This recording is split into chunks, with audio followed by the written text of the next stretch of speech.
Welcome, No. everybody, to the Spring Nut Cafe. This is a one hell of a special edition. I mean, counting on season two here now, and there's no bigger way to start than bringing out the horns. Go Horns. Horns! Well, Bring there's a out, bigger way, but nah, he ain't coming. that's okay. We're good with you. So.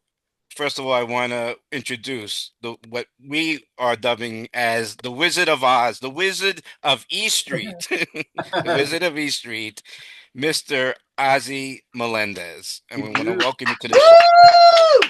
Woo, woo. Funny, Stevie calls me the Wiz. Does he? Ah. Calls me Nobody Wiz. all the time. Hey, Wiz.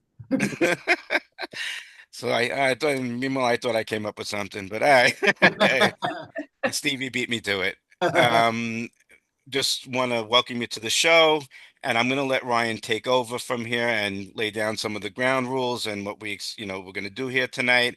So, Ryan, do your thing. All right. Welcome to the cafe. As usual, we got Howie and we have Mrs. Howie on here as well. Hello, Julie. Thank you Hello. for joining us. Happy Mr. to be Gold. here. Yes, happy to have you. Mr. Goldstein, as usual. Stan was hot off of a concert last night. Stan, what did you see? Who did you see last night? Burton Cummings, Burton formerly Cummings. Guess Who, Guess who? Yes. 77 years old. And the week before that, I saw Frankie Valli, who's 90. Wow. I'm I seeing saw the somebody legend. that saw him and said he sounded good, for being Yeah. 90 years old. Said he put on a great show. Yeah. Amazing. All right. Thank you for joining, everybody. Just a couple ground rules for our watchers out there. We're just trying to be respectful of Ozzy and any other people that might pop in here. So please be respectful with any comments or questions. Speaking of questions, we will not take any questions until the end after we talk to however many people we're going to talk to here. But we will get you some opportunity. We will try to pick as many questions as we can, but obviously we got some time limitations with our guests, so we will try to do that. And when it is time for questions, no boxers or brief questions, no silliness.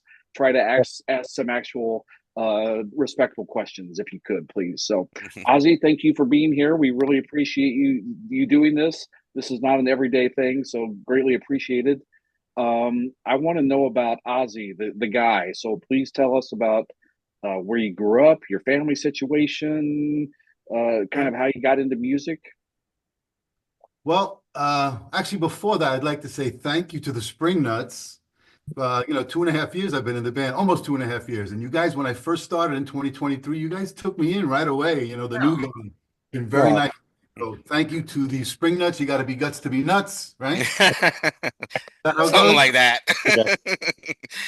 So thank you for all that. I grew up on Long Island, but I was born in Brooklyn, in Bensonhurst, like we were just talking about before. In Bensonhurst until I was 5 years old. Moved out to Long Island, and all my schooling was in Long Island, and I still live in Long Island. And Nice. grew up listening to Latin music. My parents both are Puerto Ricans, so growing up listening to Willie Colon and Eddie Palmieri and all the Tito Nieves. I'm sorry, Tito Puentes, Celia Cruz. Later became one of the guys that played with them. I started playing with Willie Colon, and I played with Tito Nieves and Celia Cruz, and I had that in me just because my parents listened to it all the time. So it was something that came natural to me, and so and that's it. And then I have a love for music, and who knew that 35 years later, after playing my instrument, that I'd be with Bruce Springsteen. I never would have thought. So, question for you: are your parents first generation from Puerto Rico? Yeah, first generation. So I'm always fascinated when I meet people that are from somewhere else. Why did they pick Long Island? Like, what took them from Puerto Rico to Long Island? Well, I think they first moved to Manhattan. They were living up in the Upper West Side. They were living up there, and my father was, the typical thing. He was a waiter. I think he was a waiter at the Waldorf Astoria way back when. Oh, wow. Didn't speak English at the time, but now my parents both speak amazing. They're both still alive too, 92 and 94. God bless them. God bless. But they learned English. It's incredible English. I mean, it's not like it's like their first language. So yeah, I give them a lot of credit for that. And And then they just decided, it was actually my mother that said, I want to move away from here and I want to move to Long Island. My father said, no, there's no way we can afford it. And what they told me was that the lawyer that was going to close on a house that my mother had found on Long Island, they couldn't afford it. But the lawyer took such a liking to my mother and father that he put up the money. Somehow he put up the closing fees or whatever.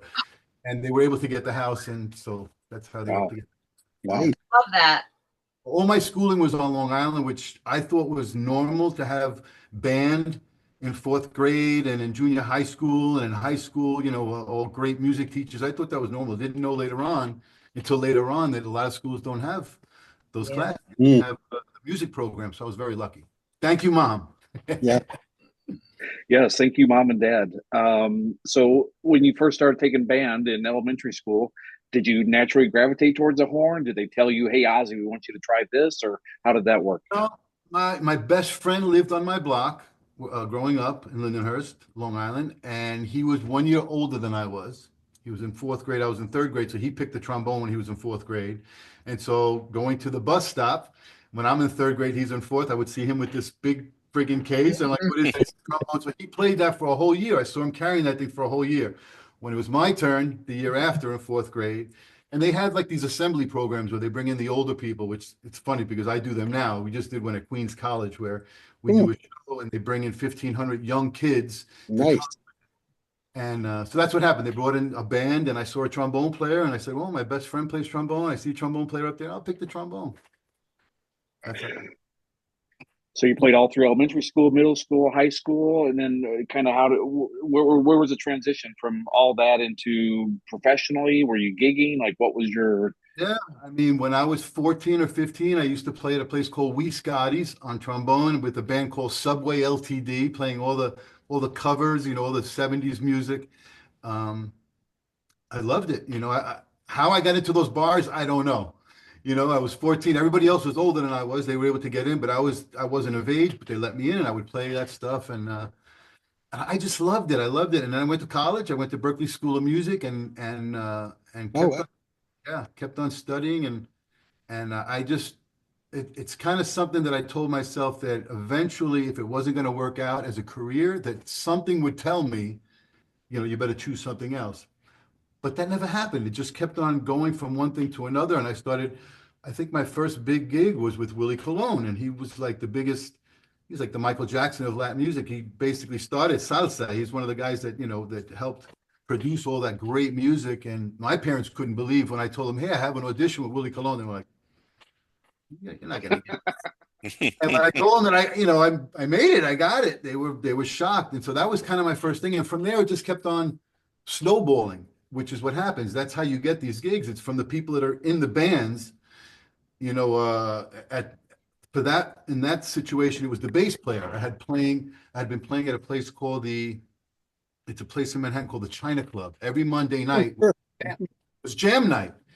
And there was never a trombone player. I was always the only guy. So I would stay up on stage always. And I met the bass player. The bass player was the bass player from Willie Colon. And that's how that happened. That's usually what happens. It's never like the kids will ask me, how do you get these gigs? It's really not so much about the websites and that kind of stuff. It's more about the guy here and the guy here. The trumpet player in my situation, the trumpet player or the sax player or the bass player that like the way you play. Another band says, hey man, I'm looking for so-and-so. I need this kind of an instrument. And they go, oh, you got to call this guy. And then your name gets out there and then that's how it snowballs. And so I was very fortunate, especially living in New York. A lot of kids and they'll go to college in wherever they go to, and then they want to come to New York or they go to LA to be a big musician. I happened to live here already, so I didn't have a making name for myself. I was already making my name as I lived here. So, because when you come in from somewhere else, they kind of push you aside until you can, until they let you in, because they hold on to everything.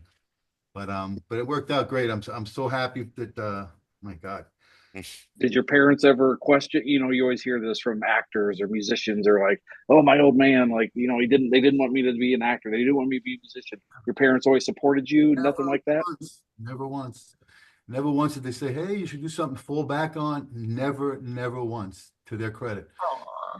They just always, especially my mom would say, you can't go outside until you practice. Wow. Wow. To this day, I practice every day. You have to. When you get to a certain level, it's like a baseball player or an athlete. It's the same thing, all the muscles. And the one thing I would say, my son, when he was 10 years old and it was his turn to pick an instrument, he said to me, Dad, he was really happy. Dad, I think I'm going to pick trombone. I said, absolutely not. How old is your son? Right now he's 29. Nice. But but he was shocked. He was like, no. I said, it's just too hard. It's too hard. One day your lips are dry. The next day you have a pimple on your lip, or you have all these muscles in your lips. So if you don't play for a week, it's like working out. If you don't work out, you're gonna lose all of it. So yeah, it's a tough instrument to play. Wow, I didn't realize that actually. Tough. Trumpet and trombone. Ozzie, two things. Nikki Germain, who you might know, and somebody else are watching you. So you've got a couple fans watching you. I love you, Nikki. I miss you. See you soon. 50 days, I think it is, right? Around 50 days, we'll see each other. Yeah. Do us a favor. Next time you talk to your mom and your dad, tell them that on behalf of Spring Nuts that we thank them for raising a great son and letting you do what you want to do and having a great life. So just tell them on our behalf, thank you. We'll do that. Thank you so much. So walk us through. Sorry, Howie. Walk us through. Your career. Who you've some other musicians you've worked with. Kind of like knock, like how you got to why we're talking to you right now. Well, wow. I mean, we were talking about Billy Joel a little while ago. The first time I played with Billy was, I think I know I recorded on River of Dreams on that album. Wow, I didn't know that. Wow. I'm not sure what year that was. If it was before I think it was before 2000, right? It was 19 something. Yeah. It was like 93, 94, somewhere in that area. So that was my first interaction with him. And then in the year 2000, we did the Millennium Concert at Madison Square Garden. Wow. Every time he does a big show, he'll inevitably, a lot of times he'll add two horns. He'll add a trombone and he'll add a baritone sax. And so I've been playing with him a few times. And then we did the Last Play at Shea was another one I did. That was wow. Oh my God, really? Wow. Tony Bennett. Yeah, McCartney. Yes. Amazing show. Wow. Also, I did another one with him. I mean, a couple of them, but the big ones were, and we did one. This is a cool one. So we did one where it was Billy Joel's band, and I was in Billy's band, but Bruce came and sang. I think it was the last benefit concert for Obama before he became president. And so Bruce would sing Billy's tunes, and the opposite would happen. So, Wow. So it was cool. Billy and Bruce. And but it was us playing in Billy's band, and Bruce came and sang. That's so cool. Yeah, that was cool. Is that how you met Bruce? I mean, how did you get involved with, Let me see. So I played with Bruce in 2009. I subbed for the trombone player before I ever met any of those guys. I subbed at Madison Square Garden for Clark Gayton, the trombone player. And so I subbed for him. Oh my God, I had such a blast. I was like, other than the fact that we played for 4 hours and I had never done that before. Talking about the lips being in any musical situation, never 4 hours. I mean, maybe we played at 4 in the morning, right? But never a 4-hour show. So I was like, holy crap. So that was the first time. And then in 2020, actually at the end of 2022, I was doing my last show. I was with Mark Anthony for 20 years. Wow. My last show in December of 2022, we just finished the show and we were in the Sprinter van leaving the stadium. And I get a text from somebody in the band saying, hey, be on the lookout. I think we're going to need you here with Bruce. And I'm looking around. The guys in the band, I didn't want to say anything, but I'm like, oh my God. And so that's how so the reason why that happened is because in 1980, when I went to Berklee School of Music, I met Barry Danielian, who's the drummer next to me with Bruce in the E-Street band. E-Street Horn. It's always who you know. It's always That's what I say. That's what I always say. The guys around you. So when Barry knew that they needed a trombone player, he had mentioned to Bruce and the powers that be, Bruce and I guess George and Stevie, and said, I know a guy named Ozzie. I also worked with Kurt Ram. Oh, great. Maybe in the 90s, we used to do these corporate gigs, and I think they were like NASCAR shows, and they had a band, and so they had a trombone player. So I went and we played like music going on and off the air. It was like cue music. and Kurt Ram was the trumpet player, and we hit it off. And then many years later, this happens. In 2022, they need a trombone player. Barry says, I know Ozzie Melendez. Kurt says, oh my God, blah, blah, blah. They go to Bruce. Bruce says, do you want him to audition? And Bruce says, if you guys say that that's the guy, then that's the guy. And that's Whoa, how wow. I had to audition. I was like, oh my God. So how familiar were you with Bruce's catalog at the time? And were you aware that he could just throw the set list out and make throw something that like, oh boy. So here's the thing. So I think I had been studying, not, unknowingly studying for this my whole life, because I had played with my daughter's godfather now. His name is Rick Mango. He had a band and we did all weddings. It was a wedding band, but we played all the music. So I had already played Dancing in the Dark. I had all the big ones, right? We played already. But Rick is the type of guy also who changes. He'll change in the middle of a song. But you have to keep watching him. Rick was the lead singer and the band leader. And so when Barry and Kurt said, hey, you got to keep your eye on Bruce, I go, I'm used to that. I've been doing that for years, just watching the leader and changing keys. And they'll just go like this and they'll change a key and they'll give you signs, key of F, key of B flat, key of C, or next song. And so constantly. So when I got to here, I was like, oh, that's really no problem. I'm so used to just watching the leader and watching the cues, like Max does. Max watches Bruce like a whole. So it's kind of like that. Ozzie, question for you. I was very fortunate. I saw more shows on the last tour than any other tour before. But I noticed that as you went through the tour, you guys are always very active back there on the horn section. But like towards the end, when he's doing the glory days and the speedball, Jake's throwing or somebody's throwing and somebody's falling over, like, is that all stuff that you guys are working out, or like where does that come from? That's a really good question, Ryan, because we never worked that out. Never. I mean, I don't know if they did that before I got into the band. I don't recall it. No, I just remember all that happened. Look, my son, after he decided not to play trombone, he became a professional baseball player. So he went to Europe and he would play baseball. So I know baseball and I love baseball. But during that gig, for some reason, I look over and I see Jake go down. My son's a catcher.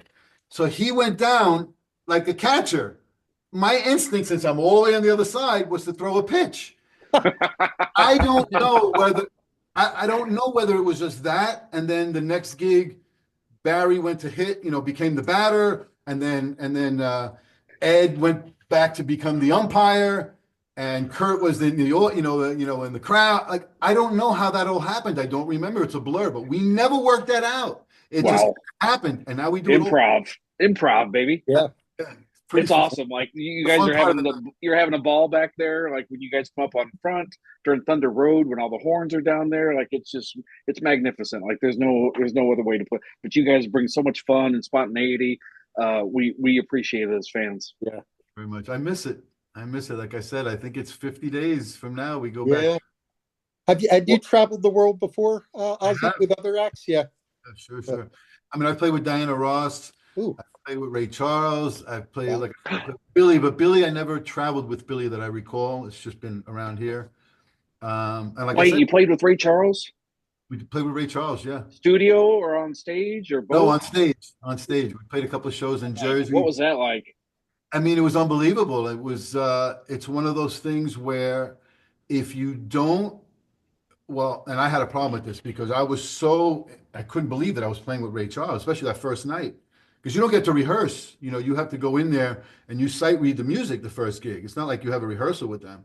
Yikes. And so I'm really focused on the music because I don't want to goof, again, because the guys next to you hear that and that shit gets out. So I'm being focused. But then at some point, you can't help but look over and see him right there singing.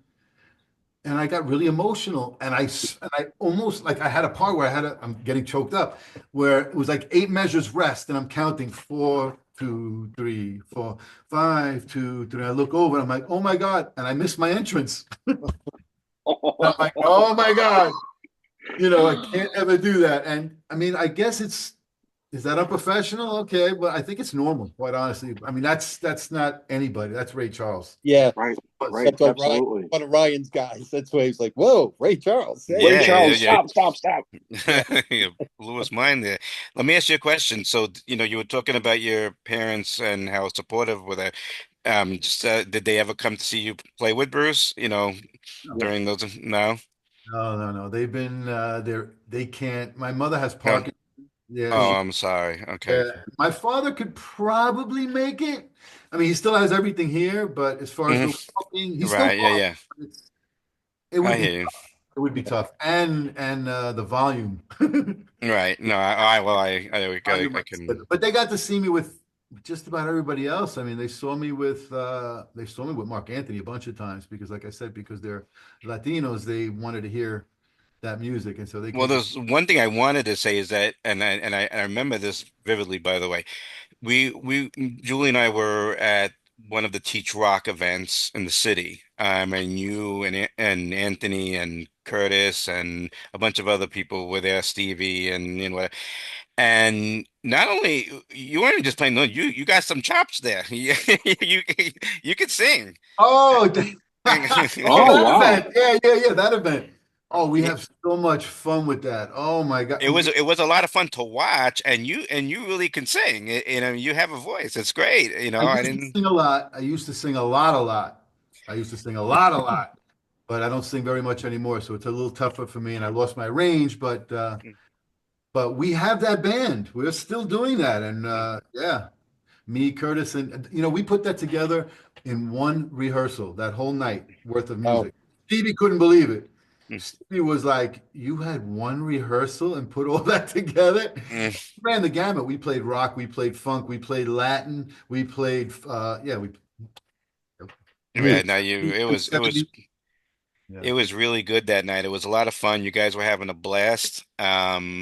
And we were just saying, wow, Ozzy could sing. So have you ever sang in an album or anything like that? Yeah. I used to do a lot of sessions. I used to do a lot of commercials, singing for I did the Fiero. Remember Fiero, the car Yeah, Fiero Oh, yeah, yeah. yeah. Wow. Definitely.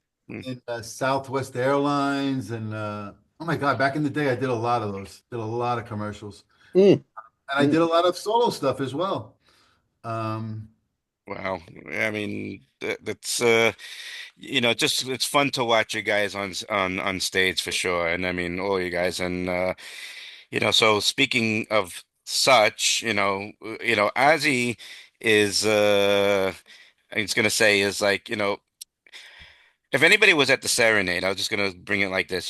These guys, when you guys meet the fans and whatever, you're so gracious, you're so friendly, so approachable.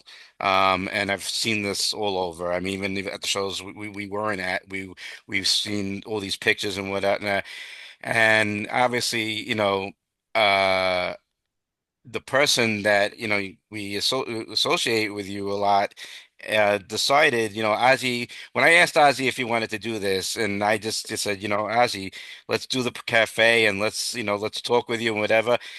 And not only was he so gracious that he wanted to do it, but then all of a sudden he says, hey, let's bring in some of my buddies, whatever. So one of those buddies is here tonight that's going to join us, and we like to bring him in.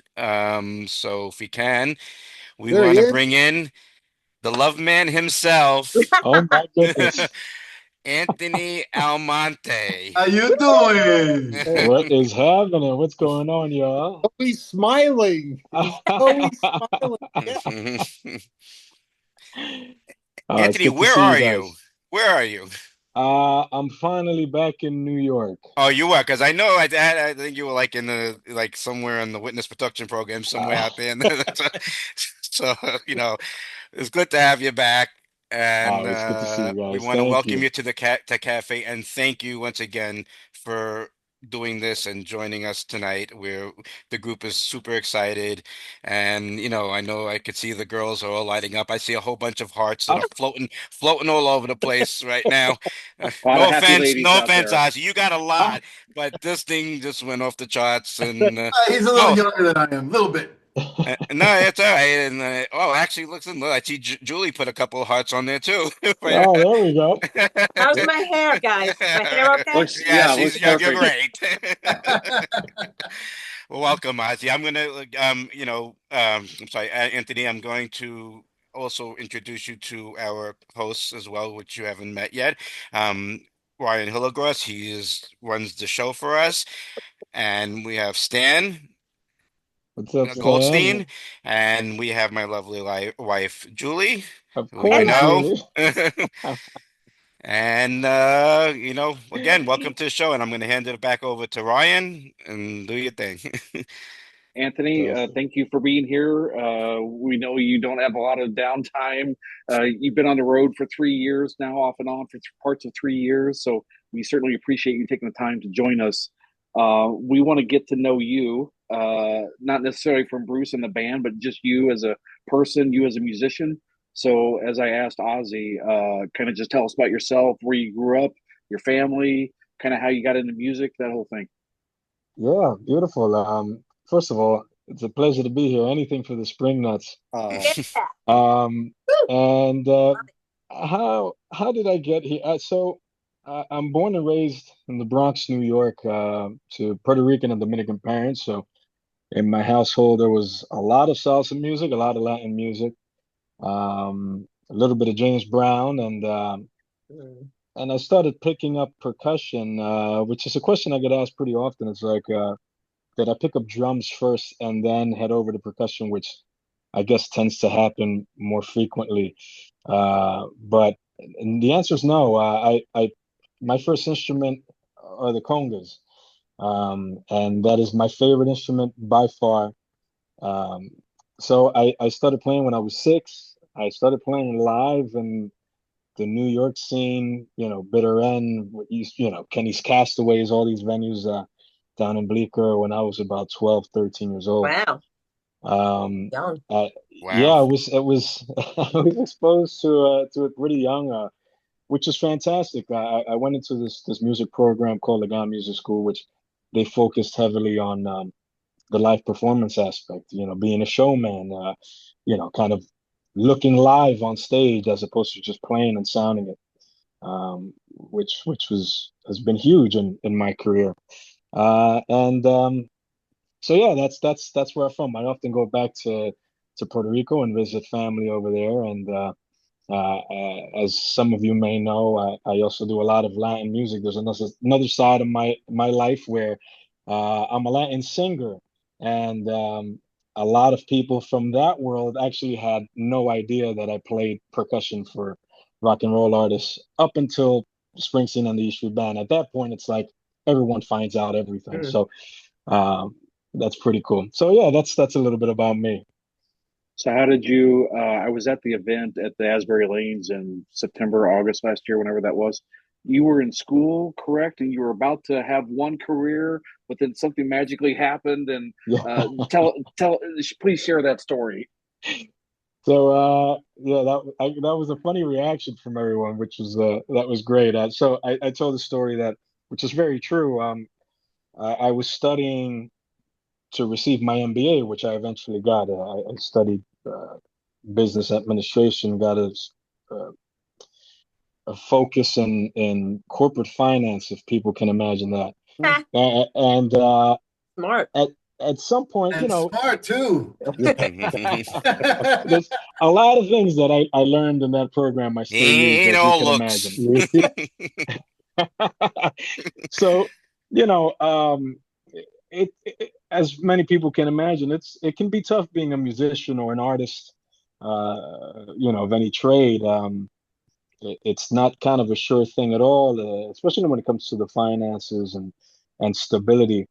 I've been very blessed, but when I was young, while I was in school, that was something that I did enjoy, was at least the business programs. So one thing my parents told me, you can do whatever you want, but get me a degree. So I got them a degree and then some. I went and got my master's. And at the time, Heineken was, they came over to my school and they were recruiting. I went to Iona University. New And row. New row in the that's what, house. yeah, That's where I exactly. grew up. Oh, no kidding. Yeah. Such a great little area too. Like I love that town. Yeah. Um, Good place to grow up. so Heineken came in. I had this whole presentation, and they loved it. And I was looking into joining Heineken as a sponsorship activator. And then like a month in, I get a phone call from Mark Ribler, who's the musical director of Stevie and the Disciples of Soul. He's like, "Man, what are you doing September through December?" I'm like, "What? I don't know. Doing gigs. I might be going into Heineken. Like, what's happening?" He's like, "Drop all of that. You're going on tour with Disciples of Soul." And 3 months turned into a 3-year tour, which was the Wow. greatest thing that ever happened. So wait a minute. While you were going to school, were you still playing in clubs and with other bands? Like, how did Mark know of you? Yeah, so before I went into grad school, I played with this band that was primarily based out of Asbury Park, actually. This artist who was from Memphis, but the band was based out of Asbury, Gideon Luke and the People. And we played around at the Wonder Bar and a bunch of venues in Asbury. And there I met Rich Mercurio, Jack Daly, who's still in Asbury Park. And I got to meet Mark Ribler. When I joined the grad program, I actually didn't. I completed it in 1 year. I try to get it done as quickly as possible so I can get back to live music. But during that year, I didn't do a lot of traveling, obviously, but I was still playing around the tri-state area. Before I joined the grad program, I toured with Kid Creole and the Coconuts for a while. Oh wow. So it was all over the place. Very cool. So when you joined, so were you on the Summer of Sorcery or Soulfire tour? I did Soulfire and Summer Sorcery. Okay. So going from playing in a smaller venue, smaller bands, Stevie's got a lot of people on that small stage, just like somebody else we know. Like, what was that like to try to get used to that kind of a adjustment? Going onto the E-Street stage, you mean? No, going like from where you were playing, while you were in school, going to play for Stevie with 20 people on stage. What was that like for you? It was pretty similar to what I had been doing because I grew up playing with salsa bands, which have from 10 to 15 musicians on stage. Okay. So in that regard, and in much smaller venues actually, and smaller stages, so it was pretty comfortable in that regard. I think one of the big differences was when I came into Stevie's band. Stevie threw me right up front immediately. So in the front line, you had the background singers, the fantastic girls, to Stevie's left, Stevie in the middle, and I was on the right hand side, and in between us were Jack and Mark Ribler. So that was probably the only thing, is that I had this massive setup covering, a third of the stage on the right side of the stage. But in regards to like just playing on that stage and those crowds, I was pretty comfortable with that musically, and just the camaraderie of that band, and just how Stevie takes such good care of his band, and just getting to know Stevie and spending time with him.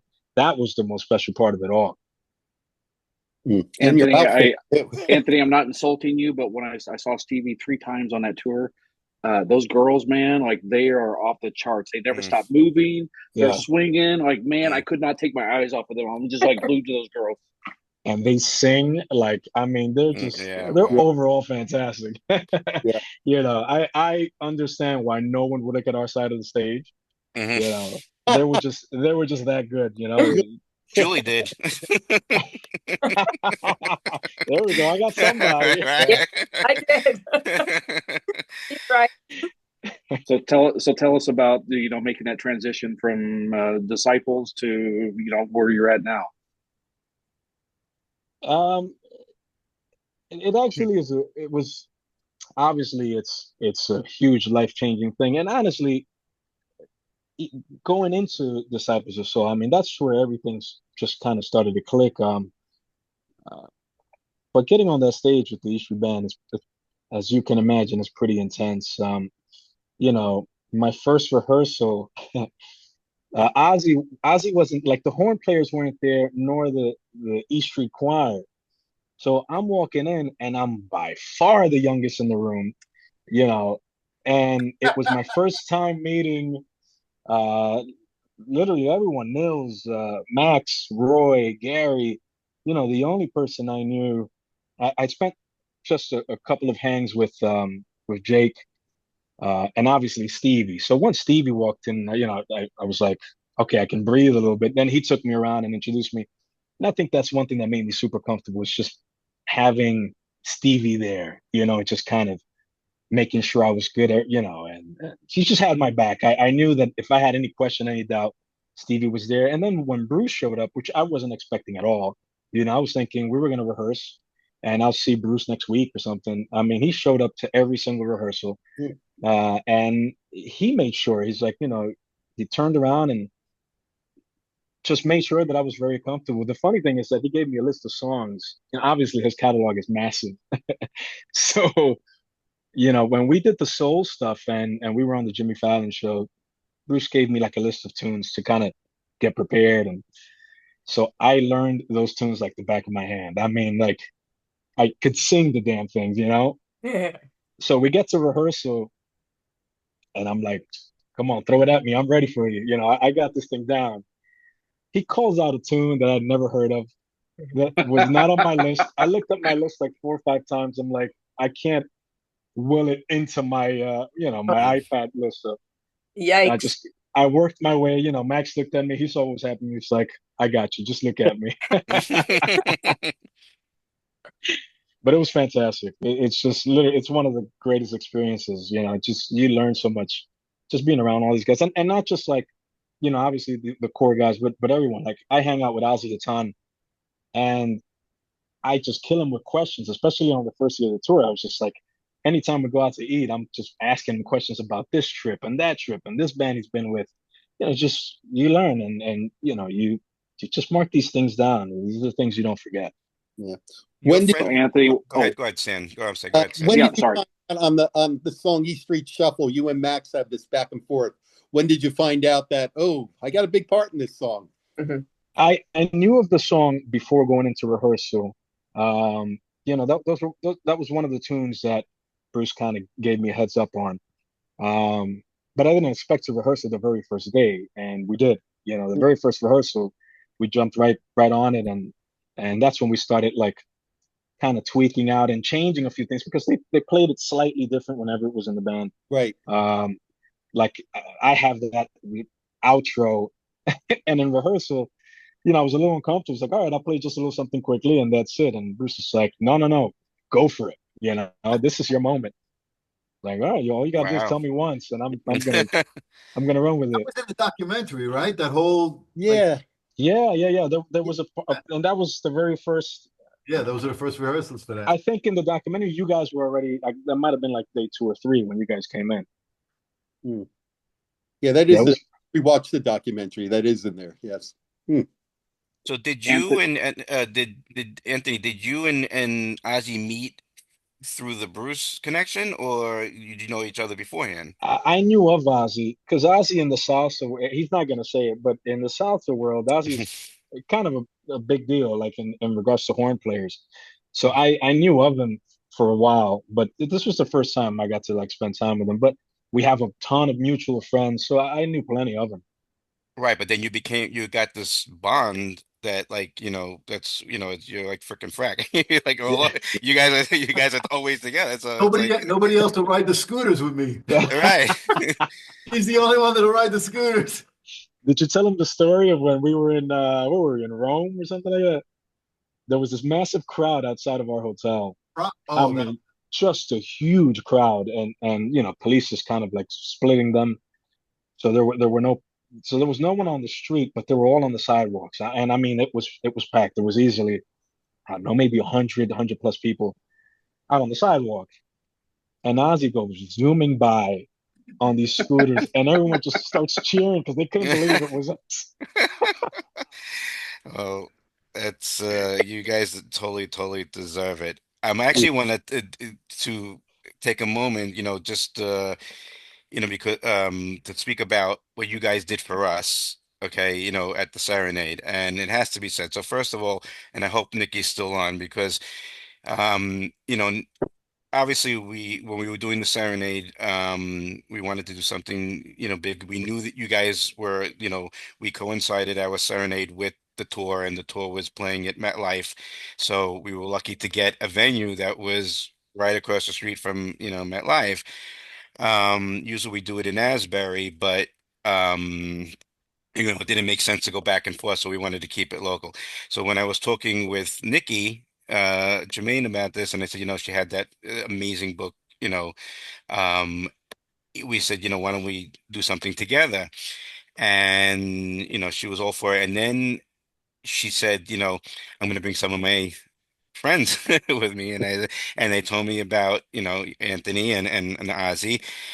And the reason why I'm telling this story because I want to tell some of the backstory because I don't think people understand. I understood right away. I remember telling this to Julie at the time when it happened. So I knew we were, you, Anthony, you were texting me at the time and you were saying, we'll let you know closer to to the time and whatever. And it was never something that I was going to announce because we don't know. Listen, you're touring, your guys are going to be exhausted and 4 hours a night and all this stuff. So, but what I remember was, okay, so it was MetLife, the second show of MetLife, okay, and me and Julie attended, and we're going back to our cars, and it's 11:30 at night, 11:45. We're finally getting out of the thing, and as Julie's driving, all of a sudden I get this text from you, and you say, "Howie, I'm coming. I'm bringing Ozzy with me," and and I just looked at Julie, and it wasn't the fact that you were coming.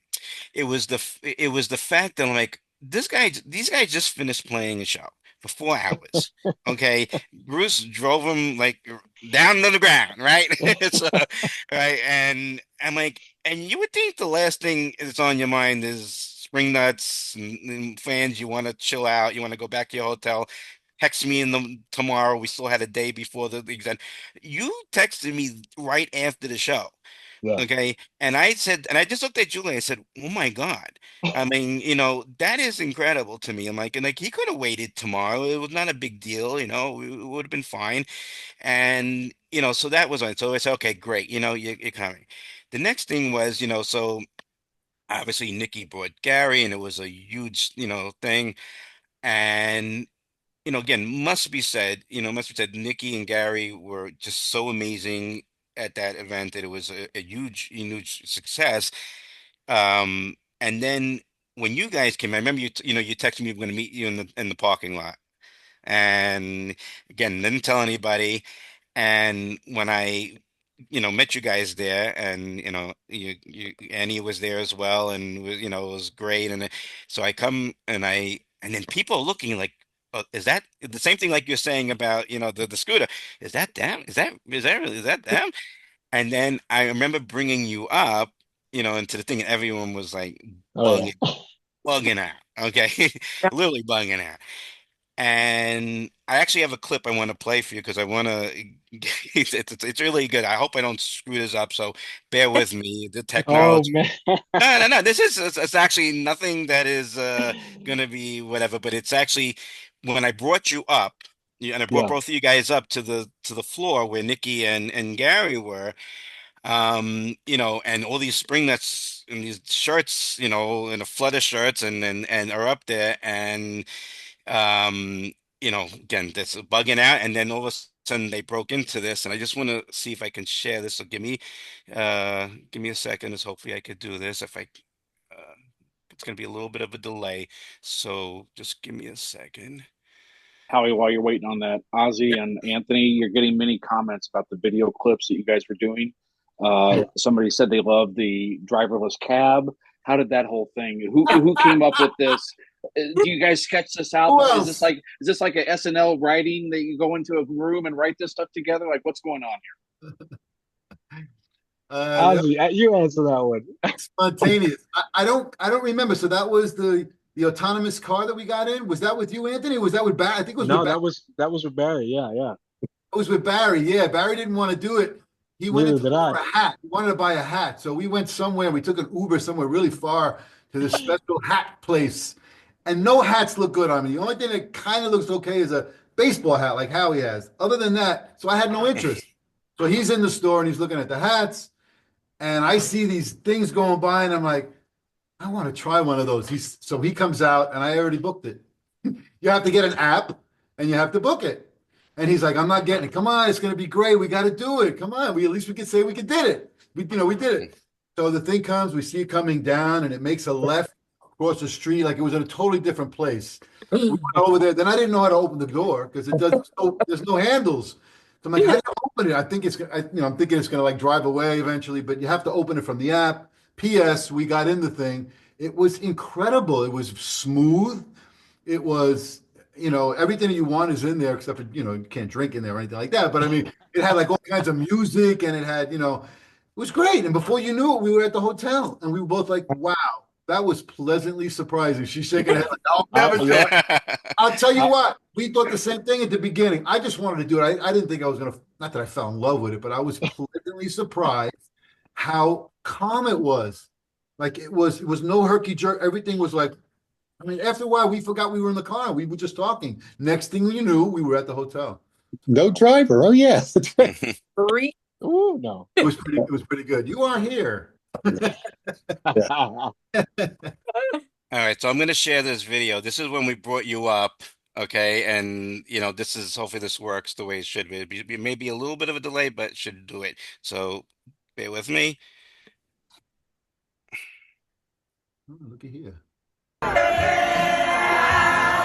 It worked.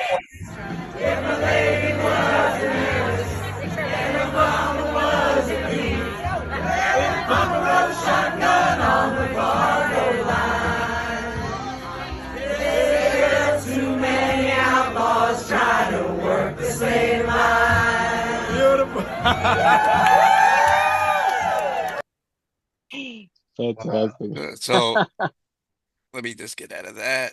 Very cool. Good. So, It worked. Yay, Howie. Good job. not bad. So that was so I'd like to know first I want to know what you guys thought of the experience, seeing that, what you felt when you were there. It was awesome. It was very heartfelt, just kind of connecting with everyone on a personal level, and just even if it was just to say hi and just feeling everyone's appreciation for us being there, and just what you guys organized, Howie and Julie, like doing it for a great cause, and I just thought it was something that we needed to show up and show some support. And yeah, I wasn't expecting that. Like I had no idea how many people were. You kind of gave me a rough estimate, but then you walk into the room, it's like, oh, here it is. Yeah, a sea of red.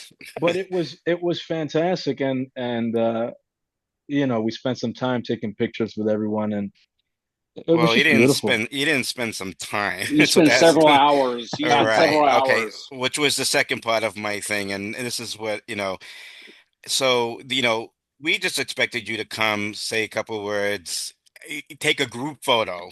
Seriously, like take a group photo. And I mean, again, I said this at the time, and I need people that since then who have joined a group and whatnot, just so they know what kind of people we're dealing with here. So, they came. I only expected them to take a couple pictures with the group and say a couple words. And again, this is their day off from a tour that they're doing 4 hours a night, and and there was a line, literally. I mean, a line. There was we had 450 people that year, something like that. And I'm telling you, and I'm being literal here, okay?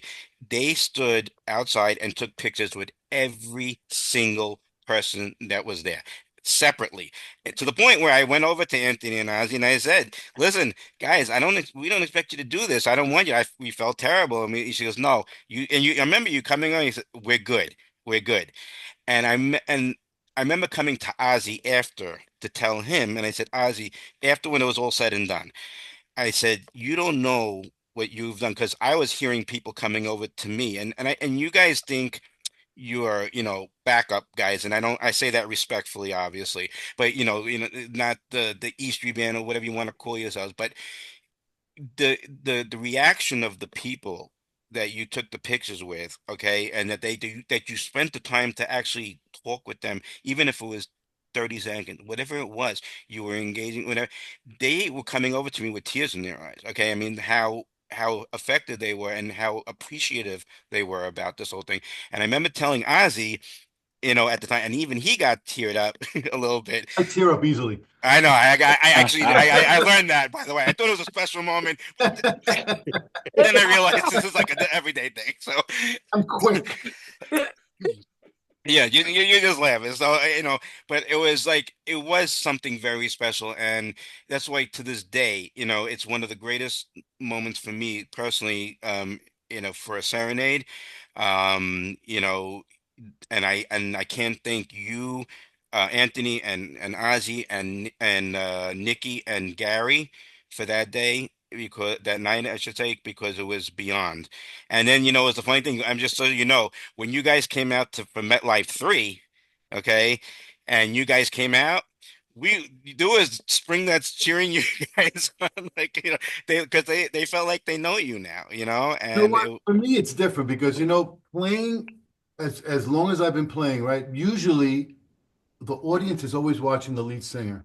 So the guys in the band, we don't really get that much, So when it happens and when Bruce brings that on us, and you guys bring it on us, it's something very special. So that's why we like to give back, for sure. you gave back, and you always give back. You never got you guys never mail it in, ever, ever. So again, it's I have to say that again, Ozzy's, magic. He is the wizard of E-Street. He's the whiz. Right. Show him. Show him that's the black curtain. Oh, behind the curtain. Who's the man? Right? Who would have thought that you have a drum kit behind there? Yeah, what do you got back there, Ozzy? Is that the rehearsal space for everybody? What's going on back there? I think it's Let's Make a Deal. Anthony has played those congas. Wow. Guitar, obviously guitar. Anyway, yeah, this is my studio down here. Very nice. Very cool. So just making okay. So Ozzy was not only, I mean, you would think Anthony would be enough. I mean, Ozzy would have been enough, and then he's generously brought in Anthony as well. And then I get the other part of this deal, and we want to welcome the man. He is known, the legend. I mean, and he is known as Mr. Night Shift to us right now, Mr. Curtis King Jr. Woo! Courtois. Can you see? Wait, Am I there? Wait. Not yet. You gotta see. What do I need to do? Let's see. Am I? Unmute the video. Oh, I found it. The video. I found it. Now, leave me. Welcome, Curtis, to the show. All right. Welcome, Curtis. All right, thank you. I want to introduce you to everybody in the room. I don't know if you know Anthony and Ozzy, but two guys we found, local musicians that we brought in. Heard about him. Okay. And we have Mr. Ryan Hilligoss. He is our host of the show, and Mr. Stan Goldstein. Yeah, we met. And my lovely wife, Julie. Yeah, you Curtis. How you doing? Well, we want to thank you so much for joining us, and waiting in the waiting room. And I gotta say, you were in the waiting room from this morning at 10 o'clock in the morning.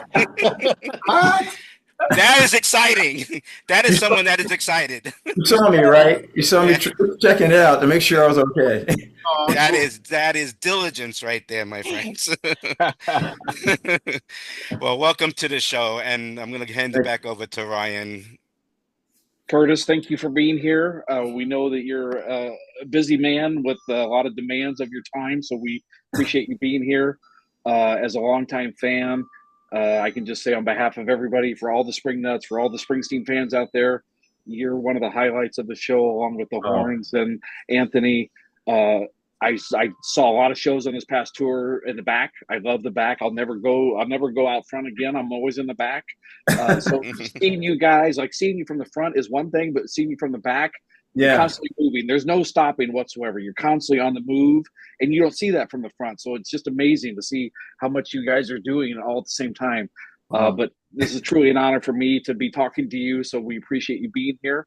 I asked the other two gentlemen, and I'll ask you the same question. Just kind of like, we want to know you, Curtis. So just give us a little bit of background as far as like where you grew up, family, how you kind of got into music. Let's see. All right. Originally from Tallahassee, Florida, born in Philadelphia, Pennsylvania. Moved to Tallahassee as a young lad. I grew up in a musical family. My mom and dad, both teachers of music. My sister, I have three sisters. You know, we all sang together.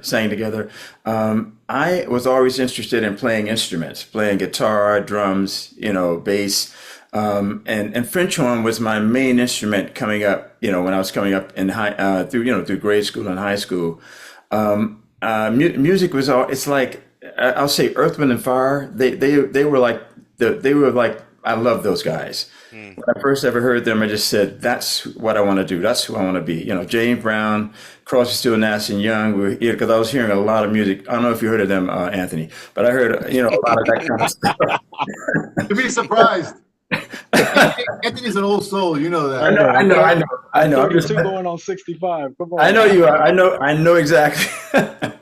Yeah, but I listened to a lot of, you know, my dad was a big jazz guy. My mom was a big classical, you know, fiend. So I was listening to a lot of classical and jazz in the house. And a lot of the old soul music was sort of forbidden back then. You know, my dad just, you know, he was just a real classic jazz guy. So I was always bringing in some James Brown or something, or you know, he wasn't really a big fan of that stuff. So I didn't get a chance to play that a lot, you know, and the Supremes were allowed because they were kind of, you know, classy, you know, but otherwise, you know, any other stuff I really wasn't allowed to listen to. But as I came along, let's see, my background as far as getting into the this whole thing of doing what I do now, I came to New York after I left college. I decided I just wanted to try this whole thing of singing, and I ran into so many people. At the time, New York was just fertile with everybody. You run into people on the sidewalk all the time. Shaka Khan, you know, Nile Rodgers of Chic, that kind of stuff. Everybody was just out and about. So that's how I really got started. I ran into someone who heard me singing on a session and asked me to sing backgrounds for Roberta Flack. Ooh. And that's how it started. Yeah. God bless Roberta. Of course, we just lost her. I went to her funeral actually, just recently. Yeah. Sorry for you. She was my beginnings. Yeah. Wow. Yeah. And then So how did you transition? Did you study music in school? Did you what was your professional progression? At the time, yeah, I was studying. I wanted to be a French horn, a concert hornist. You know, that's my idea. I wanted to be, you know, in somebody's orchestra. So I had a scholarship to a school called St. Leo University, which is down here. I'm in Florida, which is about 30 miles north of Tampa. And I went there and I did the whole. I was doing that, you know, my usual school scene, but on the weekend I was always out playing piano and singing with bands, and that kept. You know, I kept doing that and I kept saying, this is really cool. You know how you start thinking like, this maybe could be something I do for real? Because it, you know, and my father he'd hung out with Harry Belafonte, Ray Charles, you know, he had been on the circuit, you know, the Chitlin circuit, hanging and singing, and, you know. And so when I said, Dad, I'm interested in this, he was not too happy about that, you know, because, you know, he knew coming up, it wasn't easy when he was coming up, and he wasn't really making any money, and ended up becoming a teacher, you know, where he could have a steady income, you know, to take care of the kids and the family. But, you know, my family just, you know, they were supportive, but at the same time, a little nervous about me going to New York. So as soon as I finished college, I just said, I'm going to give it a shot. I said, I'll give it 5 years. You know, if I can see something in 5 years, then I'll stick it out. If not, I was going to head back home. Because New York was not, you know, it was quite a culture shock for me coming from, you know, Florida, from Tallahassee. Right. Yeah. So I was at the Asbury Lanes event back in August, September, and I'd like you to tell the story of how you kind of got into Bruce from what you were doing before. The story was and for those of you that don't know, Curtis is the voice of. Love that chicken at Popeyes. Sorry. Yes, thank you, Stan. That was my question too. I knew somebody was going to do that. That commercial is on so much now with the NCAA basketball tournament too, with the NBA games. It's on all the time. They play it. Yeah, and I did that out of my closet here at my house. They called me out of the blue and asked if I could, if I had a laptop mic and everything. And I said, yeah, I can do that. And they liked what I was doing, and they just started sending me all the different spots, and boom, it hit the air. And thank God it's still doing what it's doing. I hope you get paid for each time it runs. Well, I get paid. I don't eat the chicken, but I get paid. So what I remember was you were waiting for what you thought one call was coming, but it was another call that came that kind of led you down this path. Yeah, I was of course sitting at home, and I get this call from Steve Jordan, who's worked with Patty in the past, and I knew he was working with John Mayer, so I'm thinking finally I'm getting that call for John Mayer. I always loved his music and the way he sings. So Steve starts out with, "Hey Curtis, good to good to talk to you, man. I got this gig coming up, but it's with a guy named Bruce Springsteen." I said, "Oh, I know him." I said, "Yeah, he needs a singer, and I think you're the guy." I said, "Really?" He said, "Yeah, he's been auditioning people, hasn't really, nothing's really come up that he likes." He said, "But I really think you're the guy." So I went over there, and they were rehearsing at Asbury, and guys were on stage. And I come in, and Bruce says, "You must be Curtis." I said, "Yeah." He said, "Yeah, come on in." He says, "Can you sing this?" "Yeah." "Can you harmonize with me?" "Yeah." Boom. He said, "Okay, get on stage." I said, "But I don't know your material, Bruce." He said, "Don't worry about it. You'll learn it." And that was the audition. Wow. wow. Yeah. So at that time, was that on Working on a Dream? So it was you and Cindy? Yeah. Cindy, right, working on a dream. He called me, and at the time, Lisa Lowell was already there. Yeah. So in fact, when I stepped on stage with her, and I'm just, "Hi, Lisa, hi, Curtis. I'm Curtis," and she says, "Hey, you got the gig. Don't worry. That was your audition." I said, "Wow, thanks." And later they asked, "Pardon?" That's pretty wild that it happened. And I really thought it was going to be, 'cause I'm not a fan of auditions, because all the time I run into my same peers. I run into the same guys, and I really hate that whole competing thing against, people I love, but I said, "Hey, we're out here trying to get a gig and work." So I got there, and there was nobody really to compete against. It was just me walking in and showing my wares, and he just said, "I like what you're doing. Boom, get on stage." So and then Bruce and Patty asked me, "Do you know someone who can sing soprano?" And I said, "I got the girl. Her name is Cindy Mizell."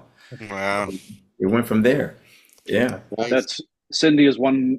Nothing against the other singers, but Cindy is the one I've missed on this tour. Like she's just so when the two of you like sing together. Oh my God, it's mind blowing. Yeah, I miss her too. I really do miss her. She's such an incredible person and also, talent. Mhm. Well, if you talk to her again sometime, tell her that from the Bruce Springsteen fans that we miss her and we love her, please. I definitely will. Thank you. Yeah. Curtis, I have a question. Every once in a while, even this season, I see you on Saturday Night Live in the background. What?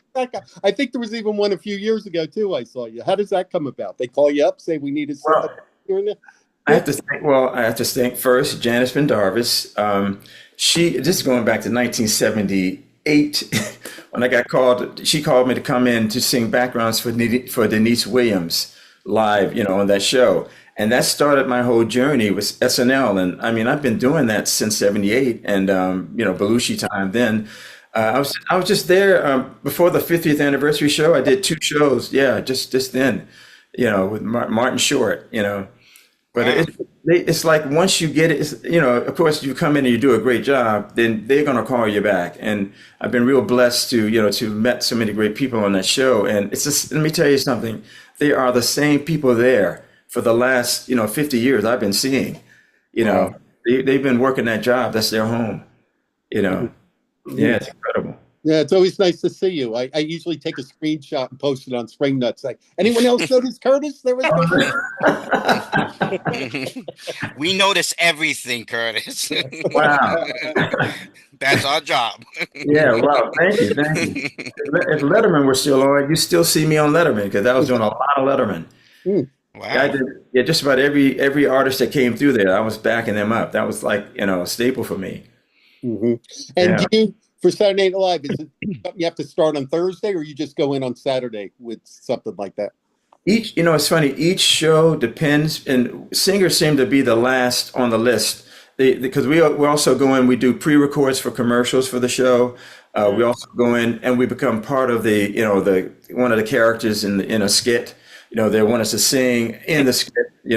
They're always deciding whether they want us either in the booth. We're in a very tiny booth, which can maybe fit about 5, 6 people, and we crowd around this mic. And we're the voices a lot of times behind a lot of the actors on stage. And then sometimes they'll want us in the skit so that we actually there with them. So we sometimes Thursday, sometimes right on Saturday.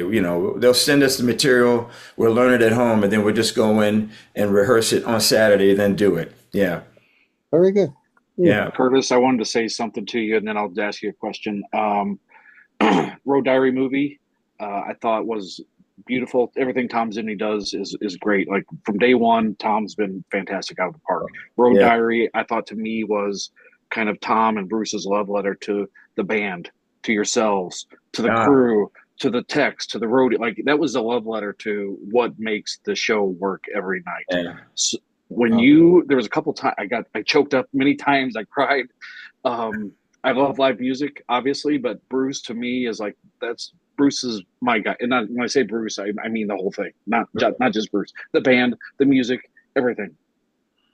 You cut it to the chase, man, when you said it's a spiritual experience for you, for the band, for us. And then Tom showed the hands and everything. It's like, oh my God, like that really got me. So I appreciate what you said in the movie. All right, be careful. You're about to choke. I know. It's okay. Ozzie's gonna go. Ozzie's going. Everybody's gonna cry. So it's okay. It's all good. Grown men cry. Yes. So my question on the Road Diary and the last 2 or 3 years of shows, obviously one of the huge highlights for me and for a lot of people, Anthony, involves you. It involves Ozzie and the crew, the horns back there doing their stuff, and the speedball. Anthony, you and Max doing the drum off. Oh my God, fantastic. And Curtis, you and Bruce obviously doing night shift. Please tell us how that genesis came about.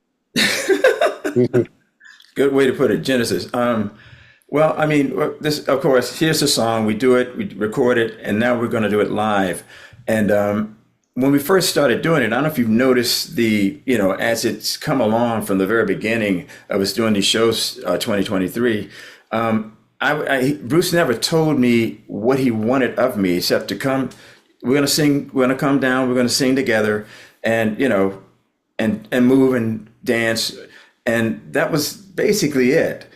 And then, as I said in the Road Diary, one night he went higher than. I mean, he was really he's always getting into it. I mean, he just gets so deep into what he's doing, and I half the time I'm an audience member too. I'm just kind of watching what he's doing, going, wow, this guy's incredible. And he was going for some note. He went, and I said, wow. Then I went, I just went above him just to kind of create a harmony. And I remember him saying, I can do that. I can do that too. And then something hit me. I felt like he wanted me maybe to do more, to maybe just go for it, because he seemed to like what I did. And then one night I just came out and just started going, whoop, whoop. It started doing this whole woo-woo thing, which I really didn't know what I was going to do, but I just said, let's just try something that's really out of the ordinary and just see what happens. 60,000 people. In front of 60,000 people. Yeah. It's always the best way to do it. I know. Curtis says something that I feel is very true. I feel like that song, he really digs into it. Like you could just see his body language, the dance moves, and having you up there. Like, I'm sure it also, like, just having someone beside him to share that, that energy kind of lends itself to that, Yeah, it does. Yeah, he really, and I mean, we're making it up as we go on. You notice that, right? Because even the dancing from side to side, that wasn't there initially. I mean, it wasn't like. And then one day we just kind of started doing it, and it just became, what it is. And it continues to evolve. I notice, it just always just continues to evolve. And that's the beauty. And when you talk about the spiritual part of it, it's like when we're doing certain, like for me, what is it? The Rising. Say it. Rising. The Rising. Yeah. When we go, the Rising. And of course, Land of Hope and Dreams. Yeah. Oh yeah. I mean, I'm doing my best to hold it down. I really am. I'm doing my best to hold it down. It's I don't know, it's just, and you can hear him bringing something different each night with the same song, which I've learned to be, which is so incredible. This is night after night after night, same song, we're doing it, but he's embracing it in a different way, and sending it out to the audience in a different way, and I've come to understand why people come every night. I see the same faces because they're coming for a new experience. It's not the same experience. That was then, this is now. And that's what I notice about him, Yeah. There are fans who have done over 1,000 shows, maybe even 2,000. Wow. Maybe hundreds.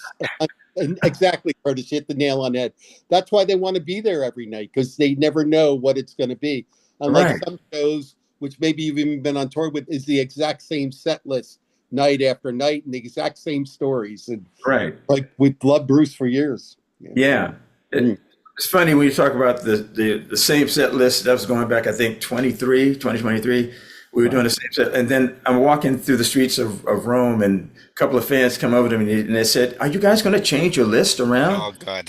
I said, "I don't control that, man. He said, I'm just a cog in the wheel here, Welcome to my world. It was just so rare because Bruce is so known for shaking it up. And I think there were 8 shows in a row, which is the same set list. And the fans were like, and they follow this stuff like baseball stats. Yeah. They follow it. And they were like, yeah, what's going on? That's not Bruce. So he always throws something different in. Right. They analyze the set list after every show. Oh, there's all this stuff. Funny that fan, and let me just continue with that. He told me, he says, he said, I bought 10 tickets for 10 shows. He says, I think I'm going to sell 6 of them, because I'm getting the same show. And I said to myself, you're probably going to be sorry you did that, because he's going to shake it up somewhere. He always does. He always, he might throw in Thundercrack just to blow Julie's mind. I know, and he does that. Yeah. And speaking of Thundercrack, I'd like to ask each of you, Ozzie, Anthony, and Curtis, one at a time, what was it like playing See Here Now in Asbury Park Beach? So each one tell me about that. Bruce said it was one of the 4 best shows he ever played. So really? Yeah. That's actually the most emotional. That's what got me the most emotional, is that we were playing for his crowd. Yeah. I was in his backyard for his family. It was unbelievable. As far as you can see, you saw the pictures, as far as you can see, I think I put it on my Instagram too. You could see down the beach was just a crowd of people enjoying the whole night. It was amazing. And I think we did Thundercrack that night. We did. See? That's Julie's, song. That's her song. And, to be honest with you, that was, it was a Woodstock moment for Spring Nuts, to be honest with you. It was like it didn't matter where you sat or stood or whatever. You just had to be there. You just wanted to be part of it, and you wanted to say, 20 years from now, I was at See Here Now to be with on Bruce on the Beach on Asbury Park, which is our home away from home, and it was definitely an emotional, amazing experience. On top of that, he does Thundercrack. How about you, Anthony, for that night? It was magical from the moment we got there. What was amazing to me is the night before I showed up to the Pony really late and just kind of in the weeds. No one saw. And it was pretty fascinating to see that Bruce stayed up and played the night before. Then the day of our show jumps up on the 2 stages before our show, and then we completely tear up the boardwalk. It's like, this dude, he hadn't slept, and we just put in it. It was just a wild show. It was probably the craziest. And just looking out to the left and seeing the ocean, which was like crazy that night. I mean, that ocean was really tough that night. Yeah. And there were boats out there still. I mean, that must have been rough. Yeah. But it was just a wild sight. Even before we played, we were having a blast dancing a Cooler Gang. Yeah. They were so good. We're on the side of the stage. So good. I went to college with the keyboard player, so I knew him anyway. He he's looking over at us, and we're like having a blast. There was like half of our band was on the side of the stage. We were jamming. Yes. We stayed there just about the entire set, actually. Yeah. Yeah. We hung out. That was such a fun night. I mean, yeah. Incredible. Yeah. Mhm. How come you didn't call us and tell us that you guys were going to be at the Pony, though? I was mortified. I didn't want to jump up on stage. I think that's what I just wanted to watch. And I went down with my girlfriend. I was like, you got to see this. Like, whatever it is, you have to see this. But I didn't want to be involved because then it would have taken a little bit away from her experience. So I was like, let's just go to the back and let's just watch. And no one realized we were there. We just kind of stood out in the back. Oh, that's funny. And eventually Danny saw me. Yeah. Yeah, I was there that night. It was one of the most crowded I've ever seen the Stone Pony. Really? 2, I never expect you guys played Baltimore the night before, and I never expected Bruce to show up. And all of a sudden, 11:30, and I was toward the back because it was so crowded. All of a sudden, I hear Bruce. I'm like, are you kidding me? Played till 11:30 to midnight. Yeah. It's funny. The thing that's one of the greatest things I love about Bruce. Like, for example, this is going back to like the 2014 or something. We were somewhere like in Italy, and the promoters had given us, one of those big nights, dinner and everything, and wine, and so it's about 4:00 in the morning, and I remember Barry said, "Man, it's time to turn in." And I said, "Yeah, it's getting late," and I'm looking at Bruce, and he's getting up from the table, but he's heading toward the door, like to go out of the hotel. I said, "Bruce, where you going this hour?" He said, "Man, the fans out there. I got to go say hello to them." Aww. Wow. He stayed there till 6 a.m., he told me. What? Yeah, signing autographs, taking pictures, just having conversation. Yeah, he's so giving. It's just beyond me. It's incredible how he just, he's just just no fan that he will not, give his time to, That's the thing I love about him. You guys are the same way, but you guys are exactly the same way. I know that it means a lot to people when you could take that picture, sign an autograph. That means a lot. Yeah, it does. Exactly. You came all this way to see me. I should have, some time to say hello to you. And believe me, they're standing outside the hotel, and you just want to go get a milkshake and come back, and they just mob you, and you just say, "Okay, let's talk. Let's do some." But then everybody cools out. Well, I don't have to tell you, Curtis, that not everybody does that. So, although it seems like, it's a common sense thing, but it's really not. And I understand why it can be overwhelming at times as well. Don't get me wrong. You guys need your time as well. But, every country, like, in our group, we see the pictures every day, every show. And, there was, mainly the three of you guys a lot. We used to see, like, our group members taking pictures with you guys because whoever it was, and it speaks a lot about you as people and as being in the E-Street band, because the E-Street, they're like that as well, the other band members, and they're like that, and you guys are like amazing with. I'm sorry to cut you off. No, go ahead. Bruce has always been that way. He's always been that way with his fans. He leads by example. He's always said it's about the connection that you make with people. And that's exactly what it is. And that's what we all get. And I think it's reciprocal, back and forth. And it's beautiful. It's why we keep coming back too, Yeah. When we're on stage and he starts this, I'm looking all the way back to the very tail end of this whole stadium, and every hand is in the air. And he, like you said, he really does connect and reaches out to everyone. When he just throws his hand and starts doing this, and everyone is just doing it with him. It's important. When we played, it was Barcelona the first night in 23. Remember, we were playing Bobby Jean, and the crowd broke into that. That was before we kind of led the audience into that. They just kind of broke out into that. So we're playing that intro. And they start doing that, and I'm looking out into the crowd, and I'm looking at the end of the stadium, and I start bawling. I just start crying. And suddenly, like 4 bars in, Bruce just turns around and stares at me, and my face is drenched. And he's looking at me. I'm thinking, I know you can see I'm crying. And he just kind of goes, It's all right. And then turns Oh. around and starts to sing. And I just wanted to cry even more. I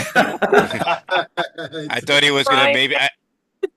I thought Bruce would do more of like the A League of Their Own thing. There's no crying in rock and No roll. crying in rock and roll.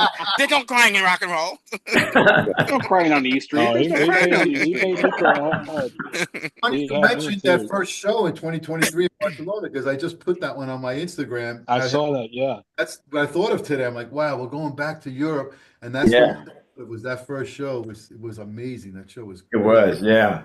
Hey, Gentlemen, speaking of going back to Europe, roughly 2 months. If not to ask too inside of baseball, but how soon will you start rehearsing ahead of time? No idea. We haven't gotten any word on that. We were hoping you guys could tell us. We probably could. That's funny.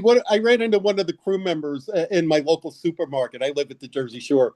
What can you tell me? You fans probably know more than we do. When are we going back out again? You guys, yeah.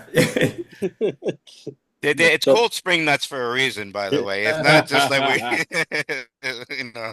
Nuts to be nuts. Right. Well, can I ask each of the three of you? You've had Ozzie and Curtis longer careers than Anthony just because of age, but you can still answer this, Anthony. If there's some other artist out there that's alive now performing that you would like to play with, who would it be?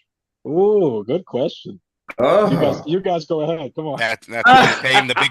That's why we pay Ryan the big bucks. Ozzie? I'm stumped. You know, it's funny. Maybe it's not funny. I don't really listen to music that much. Or if you don't have to be I can answer my question. Eddie wants to kill me because all I do is listen to sports radio. You know, I think. Oh my God, I can't think of his name now. Oh my God, the young kid. Anymore.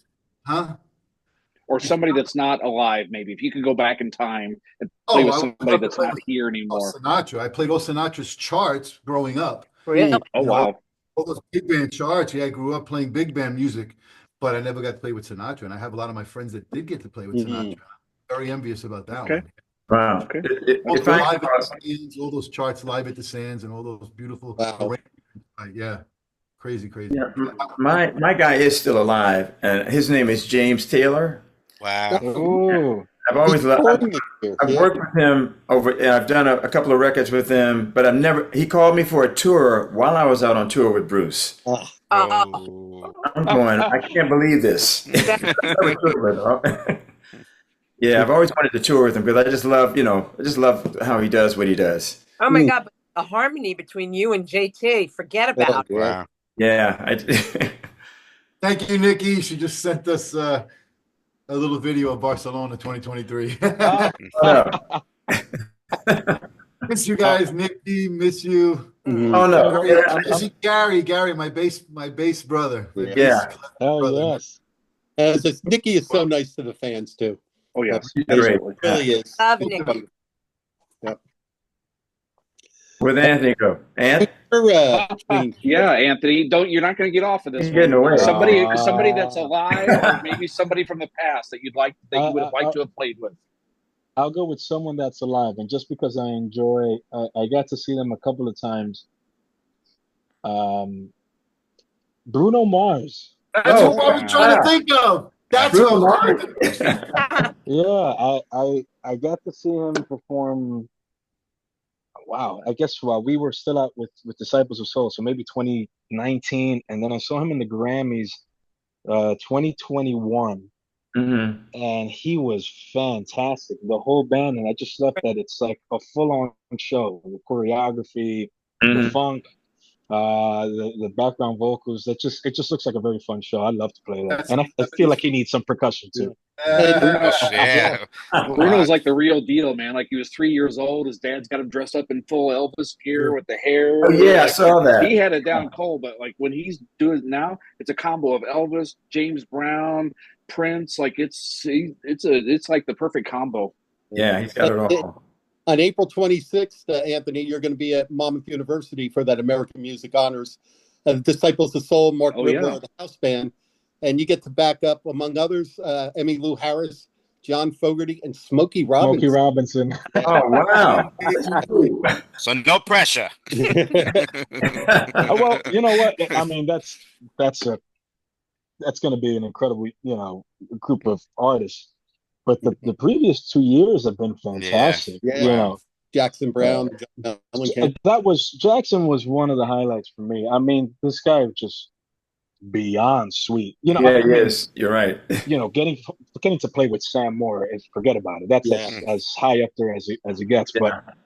But just like, Jackson Brown, at some point we were rehearsing and I think we were running, I don't remember who was singing at the moment, but all the artists were there. Mm-hmm. And Jackson came over by my setup, and he's standing right behind me when I'm playing drums for this one song. And he's watching me the entire time. I mean, he did not take his eyes off me, and I can feel his eyes on my hands. And I finished playing, and he just comes over and he just kind of said some wonderful things about my playing. And we just started talking about like percussionists he used on his tours, and just an absolute sweet person, apart from being just an incredible voice and artist. Yeah. Nice to hear that about him. I've loved him a long time. Yeah, he's fantastic. He is all of that. You're right. Yeah. So we're gonna at one point. I'm sorry, Ryan. You want to say something? No, I was just going to. We got 3 singers here. I'm just wondering. We're getting some requests for. Could the 3 of you harmonize a couple bars for us? You got a go-to pre-show that you roll through a little bit. I don't know that we could. Isn't there like a delay? Yeah, it probably would cut out. Yeah, but we have Curtis King. We can always go ahead, Curtis.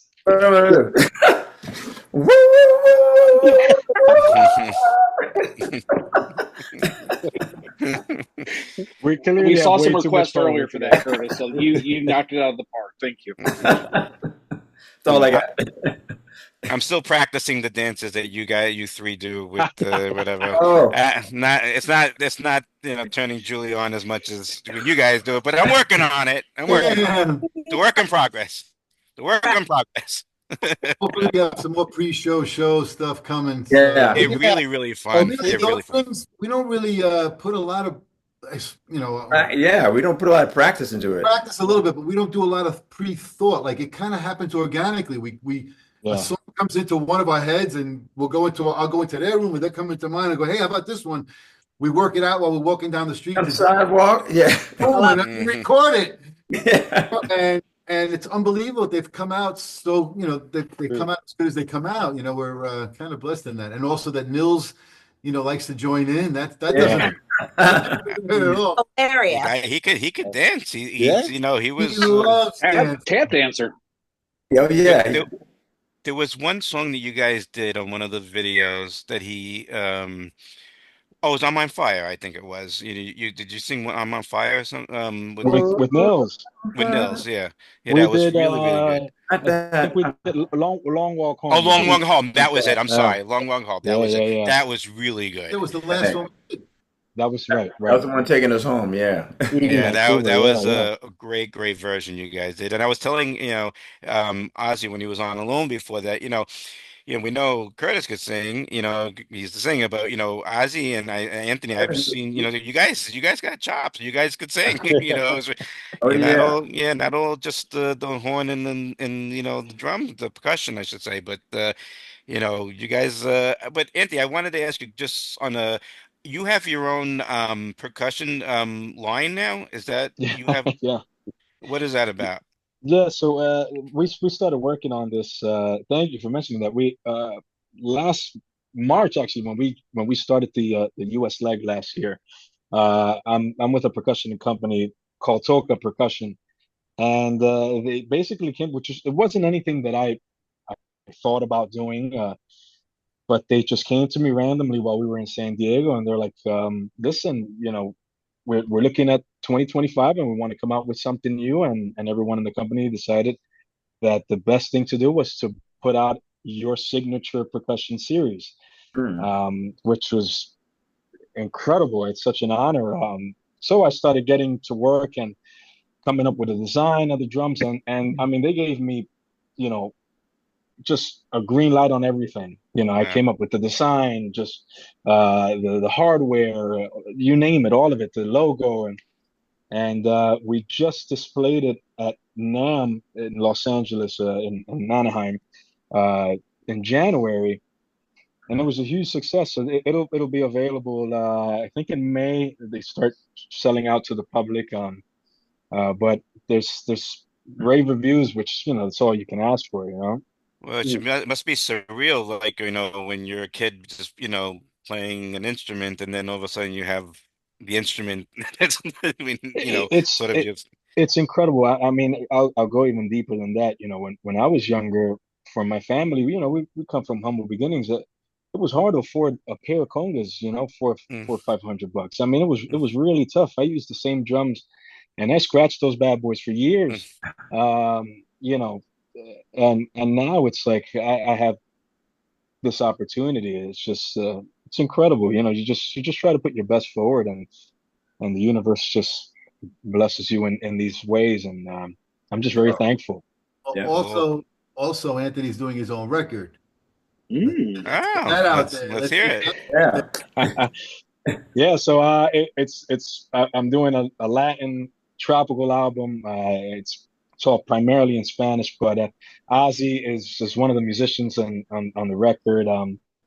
I just posted recently on Instagram. I managed to get Charlie Giordano to play on one of the tunes as well. Nice. Wow. And there's some special guests on there, which I'm not gonna say too much, but Mm. you guys will know who they are. Wink, wink, nudge, nudge. Oh, you already know. We get it. Well, congratulations, Anthony. Thank I'm you. really, really happy for you. Anthony, Thank you. Anthony, question for you. When you were young and you're practicing the congas, did your dad ever yell at you, Anthony, turn down those goddamn congas? Thankfully not. But what I did get a lot of were teachers, because school tables sound fantastic if you play them like congas. Mhm. So I drove math teachers, I mean, just wild. Now I get messages from them on Instagram. but when I was in school, I mean, they wanted to kill me. I was just banging on the table, from 8 to 2 p.m. So we're gonna at one point, if you're okay with it, we're gonna start taking some questions from the audience. Beautiful. Before we start, but I'm gonna ask, if I can, I'm gonna ask the three of you a two-part question, and hopefully you'll have an answer. But it's always something that you say, wow, it's hard to pick. But since you've been for all three of you, since you've been on tour with Bruce, what has been a personal favorite song that you each like to play? Anthony's already crying, so that's not good. I'll answer this one first, just because I just heard it. I think If I Were a Priest, it's just a very special song, and one of the Amen, things brother. I enjoy so much, apart from just an incredible hook. Mhm.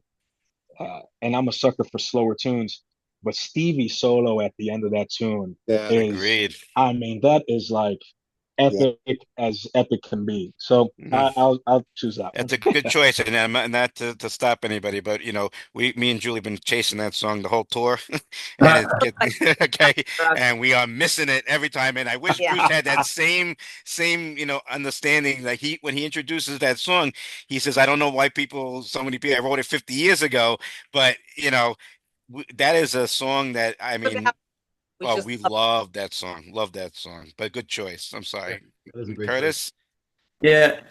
Again, I'm back to Land of Hope and Dreams. Yeah. That song just really, he doesn't do it a lot. He really just he pulls it out every blue moon. And when he does, we're so excited. And it's just for me, that's a very spiritual song, moving.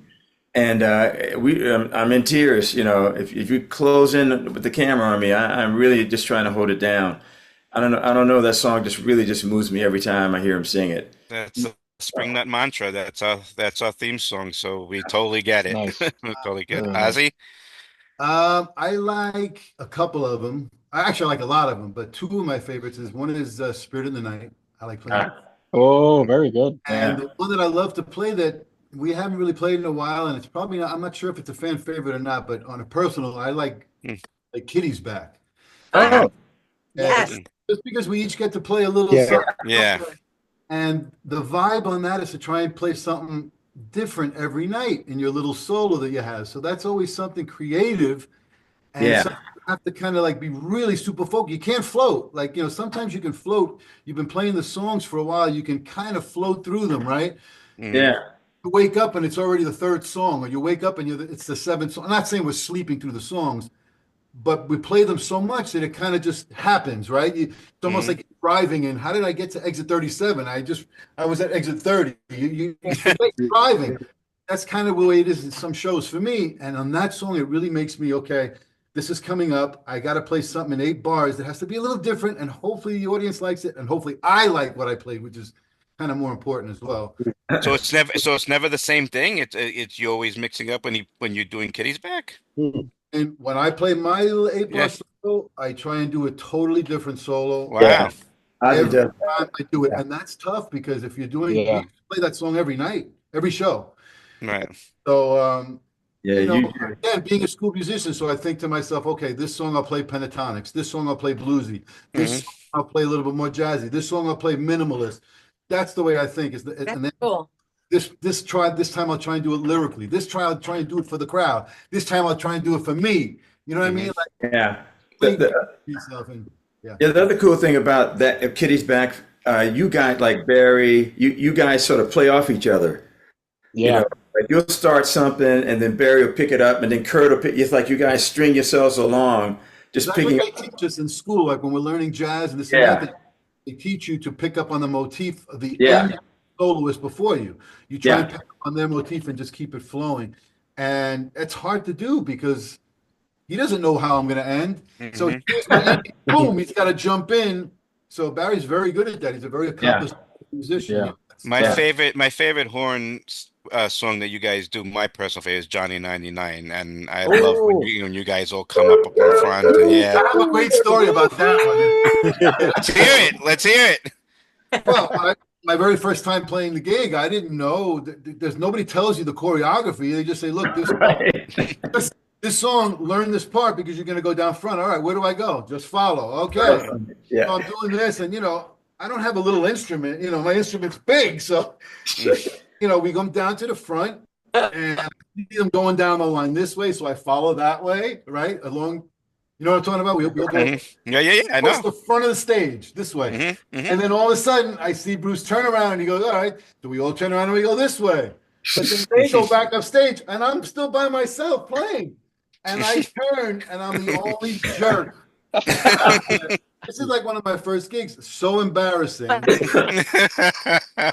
course, Mike Colucci, road manager, loves to stick it to me whenever he goes, "Oh, it's the Ozzie Melendez show tonight, huh?" You don't know. You can't see what's going on. No, but that's a powerful horn section during that song, and the choreography is great, and the woo-woos are great. Cowbell, Anthony. Cowbell. Yeah.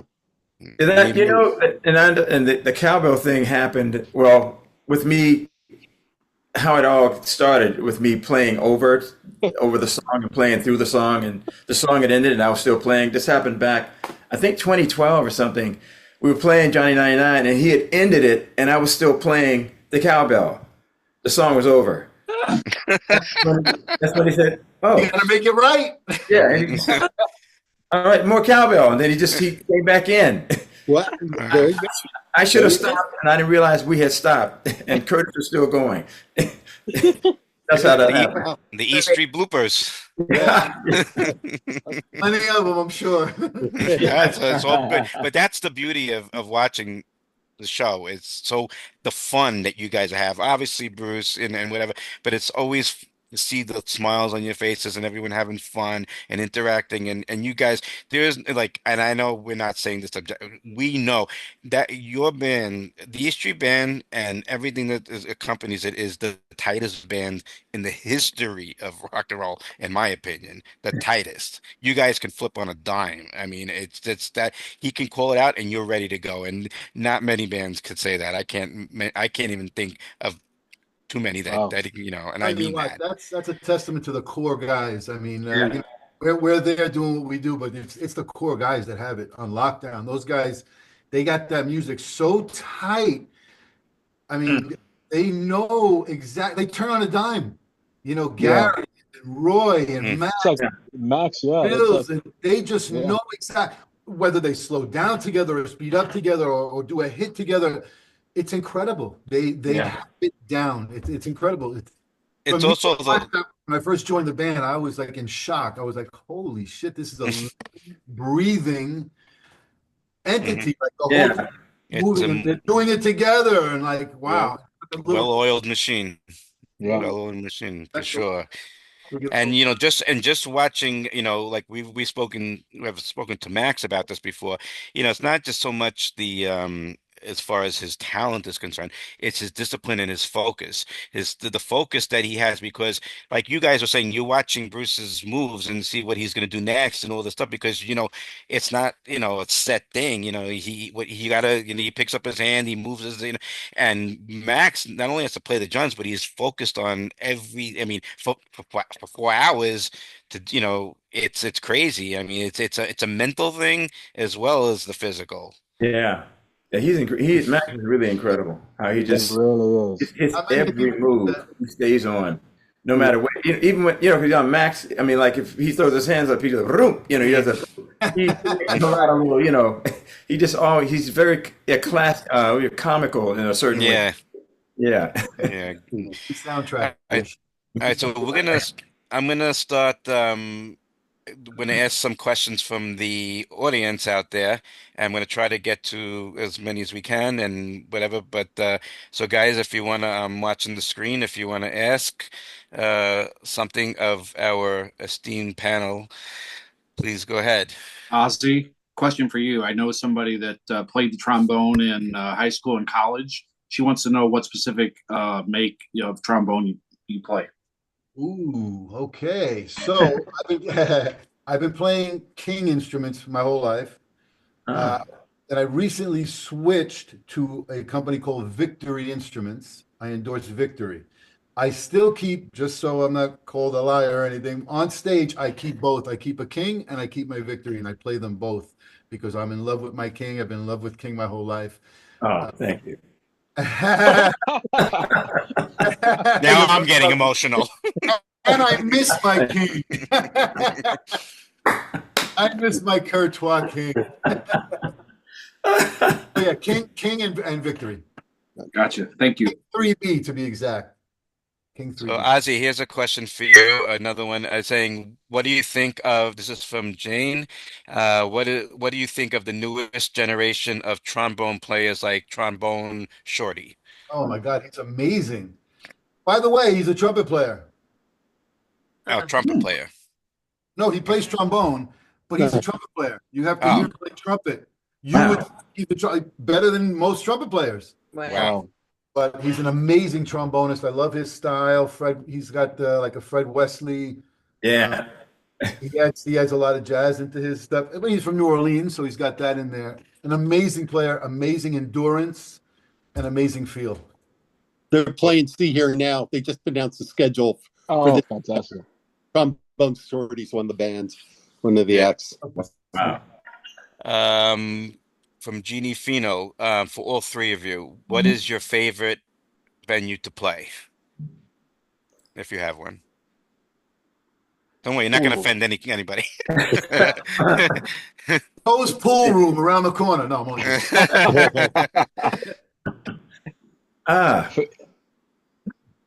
I'm going to say, I'll say Beacon Theater. I think it's just a great venue, and sonically it's fantastic. Nice. Cool. We saw you with little Steven. Go ahead, Curtis. I'm going to say, well, it's no longer with us and no longer here, but the Bottom Line. Oh, wow. You really know how to tug at the hearts of the spring nuts. Yeah. That is like, kissing right up. Yeah. Oh, no. I played there a lot back in my day. Oh, did you? Yeah, I did. Wow. Yeah. Oh, I didn't know that. Wow. Oh, yeah. Please. Wow. You must be close to my age then. Probably so we are. We're the good ones. Okay, trying to see what else we got here. Ozzie, go ahead. question I'm sorry, go ahead. Ozzie, Connie Freestone, the photographer, she wants to know when you're going to make another sexy Spanish song. Yeah. Leave it to Connie to ask that. Oh, Connie, that was a band that we had started. I'll make it quick. So when COVID happened, we were all home. We all had our studios. So a lot of people were sending files back and forth. So we put a band together, kind of like we did here with me, Anthony, and Curtis. I did with Mark Anthony. I didn't do it. We did it. There was 3 other people in Mark Anthony's band. And so we put this little thing together and we wrote some stuff. And each one of us sang. And I sang. I told you in my first interview when I first got on that I used to do a lot of singing. So COVID, I started singing again, and I did that one song, actually a couple of songs. And in answer to the question, I don't know if I'm going to do another one. I would love to. I love to sing, but I don't have anything on the horizon as far as doing one of those coming up. All right. Oh, Alyssa's got a good question, and I do remember this. Curtis, you've talked about, you're obviously a very fit gentleman. Bruce said on the doc, I like to see my guys in the gym. How do you unwind after a show? And Curtis, especially, how are you so up early and in the gym? Well, I really do try to hit, I don't really go to bed early like I should, but I mean, sometimes I'll be in the gym after the gig at 4 a.m. in the morning because I can't go down. So I'm up and I'm working out, then I'll go take a nap and then I'm back up again. And sometimes I try to go twice a day.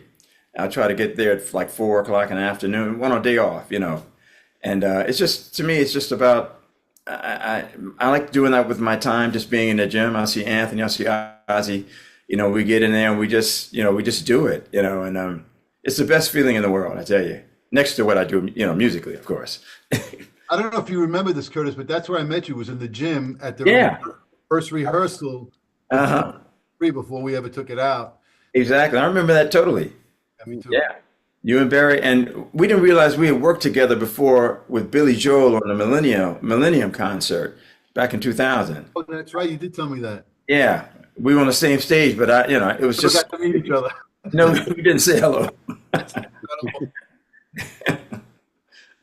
Well, I'm a huge Elvis fan. Like, Elvis is my number one guy up here, but Bruce is like a whole nother level. But Elvis is in his own. Anyway, Elvis he'd play a midnight show, and then he'd go sing gospel songs with J.D. Sunder and the Stamps for hours.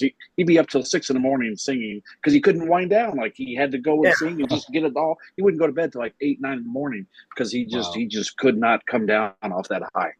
Yeah. Where'd Howie go? Any other? Got to be more questions, right? Yeah. So, because from Ann Sheenan, do any of you teach? I know Ozzie has a published technique book. Right, you do it all. I don't. That was actually another thing I did during COVID. I had, back in 1980 when I first went to Berkeley, there was a trombone solo. Again, I'll try and make it short. There was a trombonist named Bill Watchers who had this cadenza in a song that was just ridiculous. And it all had to do with flexibility, which is something that is hard to explain. But anyway, I worked on it during college. Every waking moment, every friend of mine would say, "Stop, you're going crazy." And I just kept working on it. And I got to have this flexibility above average. And I always decided that I was going to do a book one day. And so when COVID hit, I decided to write the book of my techniques that I did so that I can play this solo. That's the reason why I worked on the flexibility, so that I can play this one solo that I had heard Bill Watchers play. I had to work up these exercises to be able to play this solo. I don't know if I'm explaining it properly, but I did the book and I did audio for the book since I have my own studio, and I put it out. From Michelle Ambil Angermillis, good friend of ours. Do you think it's harder for young musicians to break into the industry, and which young artists do you think have a chance to have a long career? I'll give that one to any one of you guys. Well, it's funny, to me today, it's really difficult, although I can say that on one hand, but then at the same time, it's kind of, I won't say easy, but with all the media, with all the I guess, TikTok, Instagram and everything, it gives you a platform to just really show yourself. I've noticed that that's become like the way to go in terms of auditioning, so to speak. And I'm sure, in fact, I'm real certain that record companies and producers are looking at those platforms for new artists. So I think there's a big contingency of folks out there that are able to be seen now because of this. The only problem that I see with that is that back in the day they couldn't fake it, right? Back in our day. Yeah, true. I agree. You had to either be a writer for real, you had to be a musician for real, you had to be a real singer, because they didn't have the tuning that they could do now, the auto tune. Yeah. The apps that can actually make you sound better than you really are. You don't have to know about music these days. You could just take a sample somewhere. So you could be a writer and have no idea what key a song is in. It's unbelievable. So there's a double-edged sword when it comes and also the performance aspect to that. It's like a lot of the artists from previous decades had to perform in live venues and smaller venues to master their craft at how to command an audience. There's a lot of younger artists who become popular, have never stepped on a stage before because of videos and different other platforms that they've used. So then they get in front of a live audience and you can tell they just don't know what to do. Yeah. But I do want to mention one artist because they asked something about a young artist. There was one artist that I want to call out, and I think Springsteen fans would really enjoy his music. He's not as popular here in the States as he is in the UK. Sam Fender is fantastic. Sam Fender. Oh yeah, Sam Fender. It's great. I think it's an easy transition from Springsteen fans because he has very obvious influences to this music, and I think he's a great singer and a great writer. Yeah, real nice. Yeah, he's great. He opened for Bruce, right? Yeah. Curtis, question for you. We've got a viewer on here I know, Joe Duke over in Cornwall, England, west of London. He says, what was it like to sing at Live Aid, and do you have any special memories from that? Oh, wow. Wow. Yeah, that was really, that was probably one of my kind of, I got a lot of butterflies when I went on stage because at the time that was 84. Yeah. I believe, 85. Yeah. So I just finished, in 84, I just finished touring with a group called The Power Station, which was a combination of Chic and and so we were coming on stage to do the show, to do Live Aid, and that really blew me away because I'd never really seen that many people, just standing out there. So that took me a minute to just kind of get my bearings, and then and of course I was able to get through. And then at the same time, Duran, I was meeting all those guys, and they asked me to sing with them on that show. Wow! So I ended up doing two bands on the show at Live Aid. So that was like an amazing moment for me. And then I ended up going out on tour with Duran in '87, doing the record and going on tour. So that just sort of connected me right into Duran, and I was on and off with them for 10 years. Well, guilty pleasure, I do like Duran. I just wanted to say that. I'm not afraid to say I was a Barry Manilow fan. I was a Duran fan. I'm okay with this. I've come to terms with all this. So So you want to keep going, Howie? Just kidding. What are you gonna do? Howie, didn't you have a Duran fan club back when you're teenager? That's how you got the Fanalos. The Fanalos became before the Fanalos before Spring Nuts. Great name. Oh my God. That one's down. Right now. You gotta answer. I was in Sweden, and a Duran fan tracked me down when I was in Sweden, and he had an original program from our show when we were there. It looked brand new. It had not a wrinkle, a tear, anything in it. And he came to me and said, "I'd love for you to sign this for me." And I said, "My God, yes." But he had all this stuff from Duran days, and it was just like brand new stuff. He really cherished it. It's amazing to see. Hey, music is music. Oh yeah. Wait, Go ahead, Jules. I have a question. Are any of you guys like writing all this stuff down? Are you journaling? Are you going to make a book out of? You guys have insane careers. Like, you've done so much stuff, especially you, Curtis. Yeah, I know. I've been keeping up with it. Not every day, but I've been keeping up with it, and I've been going back. just writing, because I mean, I go back to Madonna like a virgin, I go back there, when we were doing that. And she asked me to come on tour with her when she was doing the girly, I think the Girly Girl tour. And I said, no, I'm not going to do that. That's a little too out there, But yeah, I'm slowly writing these things down, trying to keep up with it. Good. And Anthony, I like the poster behind you. I see you have some memorabilia framed. And I'm an autograph collector, and I don't know. I think you guys, all three of you, should just take this opportunity, get a poster like that, and have everybody sign it. You'll cherish it forever. And you could hand down to your kids or grandkids. I mean, because you may, as Seals and Crofts once sang, you may never pass this way again. So yeah. I have a photo that Rob Martin took. One of my favorite photos he took of me, Bruce, and Stevie on stage, and I had Bruce sign it. There, yeah. That's a great photo. Yeah. So this is a long-winded way of asking you guys a question, but I got to talk to Max once, and I said, "Do you ever just play for fun? Like, do you have, I'm assuming you got a studio. Do you ever just go play for fun?" He's like, "Nope. Unless I'm doing something, I'm not playing. I got other stuff to do." So my question for the three of you guys is, like, in between tours, in between whatever you're doing, like, do you try to stay, like, do you kind of try to keep up with your chops? Like, what are you doing to try to stay sharp where you can get geared for the next thing? Yes, you have to keep playing. I mean, as a horn player, I mean, well, for example, if I didn't play for a week, right? And then Anthony says to me, "Hey, I got 2 songs for you to play, and I'm sending over the files," and I'm not ready, boom, that's garbage, right? I'm not going to be able to play.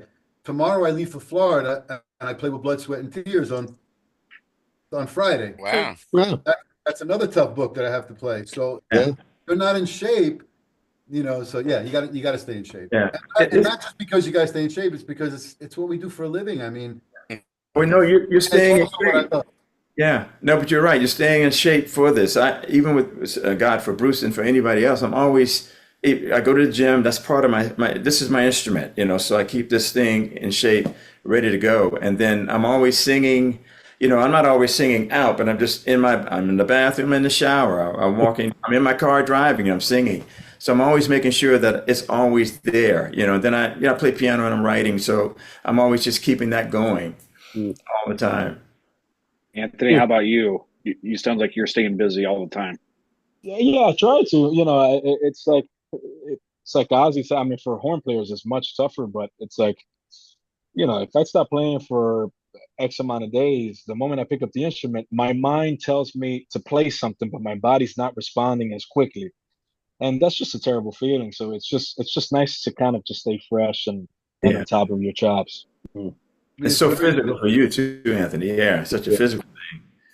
And you got to stay loose.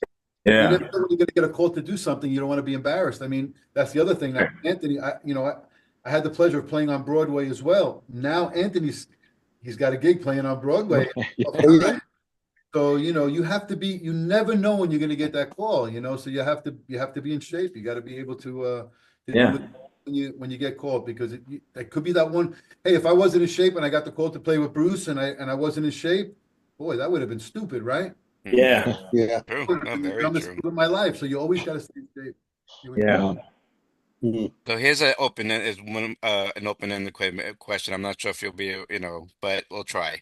For all three of you, being on tour with Bruce, is there any one moment or a moment that stands out that was profound or just stuck with you, as far as any experience that you may have had on tour? I got one. Okay, go. I thought I was bombed on this one, but okay. It was that night that we played in Europe. You guys will remember Sunderland. Is that the name of the place? Where it was called? Yeah. It was raining. Sunderland. And our boss went out there and sang as if it was 80 degrees and sunny, and took his shirt off, stayed in the rain with the crowd. We were underneath not a tarp, but whatever the thing is. I wasn't really getting wet. It was cold, but I wasn't getting wet. I'm not sure if you guys were getting wet, but he got wet. Yeah. He was out front going up and down the stairs, and we're like, Jesus, please don't fall. Jesus, don't slip. Yeah. And he's playing. I mean, he was like a kid having that stuck with me, that he just he Wow. did his thing. You know, Yeah. he didn't care what was what. He was giving 1,000% no matter what range. You know, it was like the post. It's Yeah. like Are we talking about this tour, or are we talking about tours that I've done with Bruce? Any Bruce, tour, you know, any you could tour. be any tour. Doesn't Yeah. matter.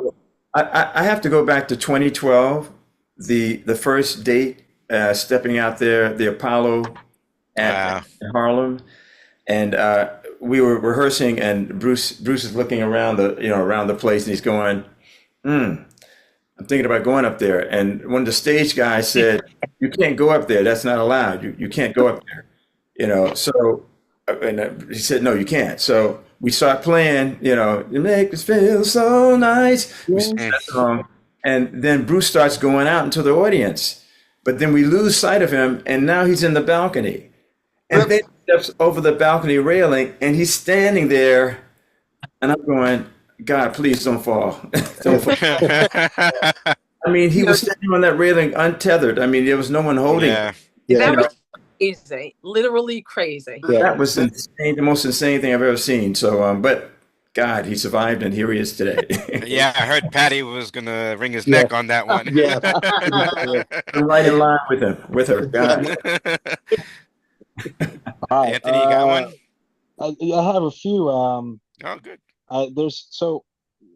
When I got invited on the tour personally by Bruce, I think that one trumps it all. But I'm just gonna pull away from Bruce for a second. And during the first rehearsals, I had a dinner that settled me in tremendously, and it was just a spontaneous dinner with Max Weinberg. And that for me was one of the most special moments in the entire tour for me, because he spoke to me in a way where just everything that they, at least as much as I can process, made sense. Where they came from, what they played, and how they traveled, and the venues they played in, the amount of hours they spent sound checking, all these things. I mean, he was just telling me stories after stories. We probably spent 2.5 hours at this dinner at the hotel. And I came into the next rehearsal going, okay, I understand what's happening here, as opposed to just being a musician and obviously being thankful for being there and, preparing the music, but really kind of immersing myself into the experience. And that was a moment where, these experiences can kind of go over your head a little bit just because there's so much happening, especially in the first few rehearsals when you first come in. That's where I really made a pointed effort to being as present as I can, and really understanding like what the original players, what they had gone through, and what it took for them to get to this point, that musicians like us can come in and do our thing, So that dinner with Max meant the world to me. Nice. Wow. Thanks for sharing that with us. That sounds Anthony, follow-up question on you. I missed this earlier. You started playing with Stevie in the Disciples, and then so I hate to say the other two guys here did not have to really audition. Did you have to audition for Bruce, or did Stevie basically just tell Bruce like, "Hey, you need a percussionist. Everett's out. This is the guy. This is the guy. Like, don't talk to me. Like, this is the guy." Stevie's got my back. I'll say that.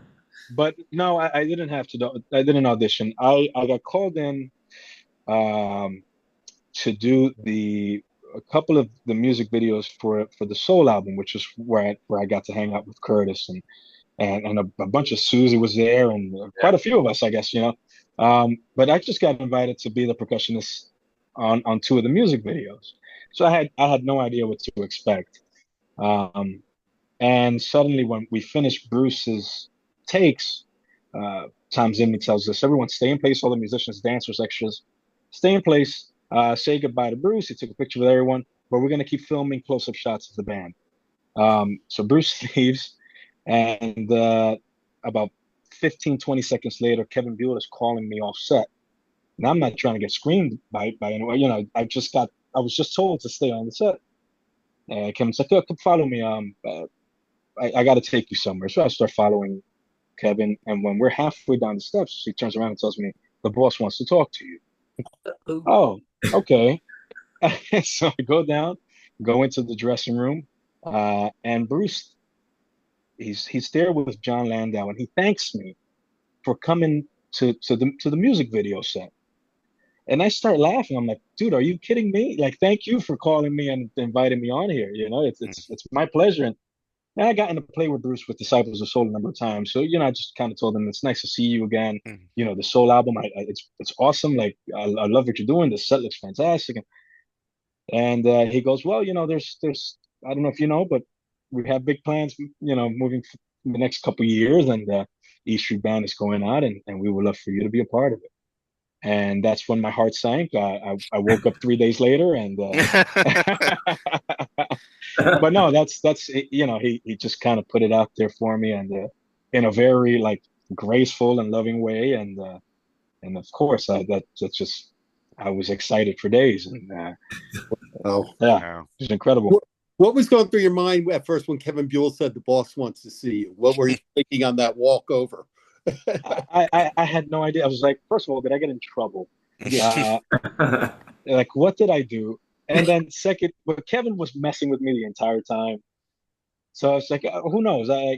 You know, once he told me that the boss wanted to talk to me, that's when I went, okay, this can go a number of ways. But I didn't put my hopes up because you just never know. And even if he just thanked me for being at that set, I would have taken that with me for the rest of my life. It's like, dude, this artist didn't have to do that, and he just like personally thanking me. It's like, are you kidding me? You know. So that's a memory for me. That's not going anywhere anytime soon. That's a great. Thank you. Story. Thank you. Jake's birthday was just a few weeks ago, and Anthony, I was going to tell you, I have an internet-based radio station that I play stuff on, and I play Alexandra's stuff. When you get your album out, maybe you and I can talk, and I can play some stuff on my radio station. Would love to. But anyway, thank you. So I did a special birthday show for Jake. Some of his stuff, some of the stuff with the band, his own solo stuff with Tom Morello. But anyway, I was reading the chapter. I read the chapter that Bruce was talking about, getting Jake in and the rehearsals, and not the rehearsals, the audition. Whew, I would not have wanted to be on the receiving end of that. It was making me sweat just reading it. Like, oh my God, I could not stand to be in that room and like even hear him talking to somebody that way. So it just makes me nervous. When you said that Kevin said, "Hey, come, the boss wants to talk to you," I'm like, oh my God, this is going to go so many different ways wrong.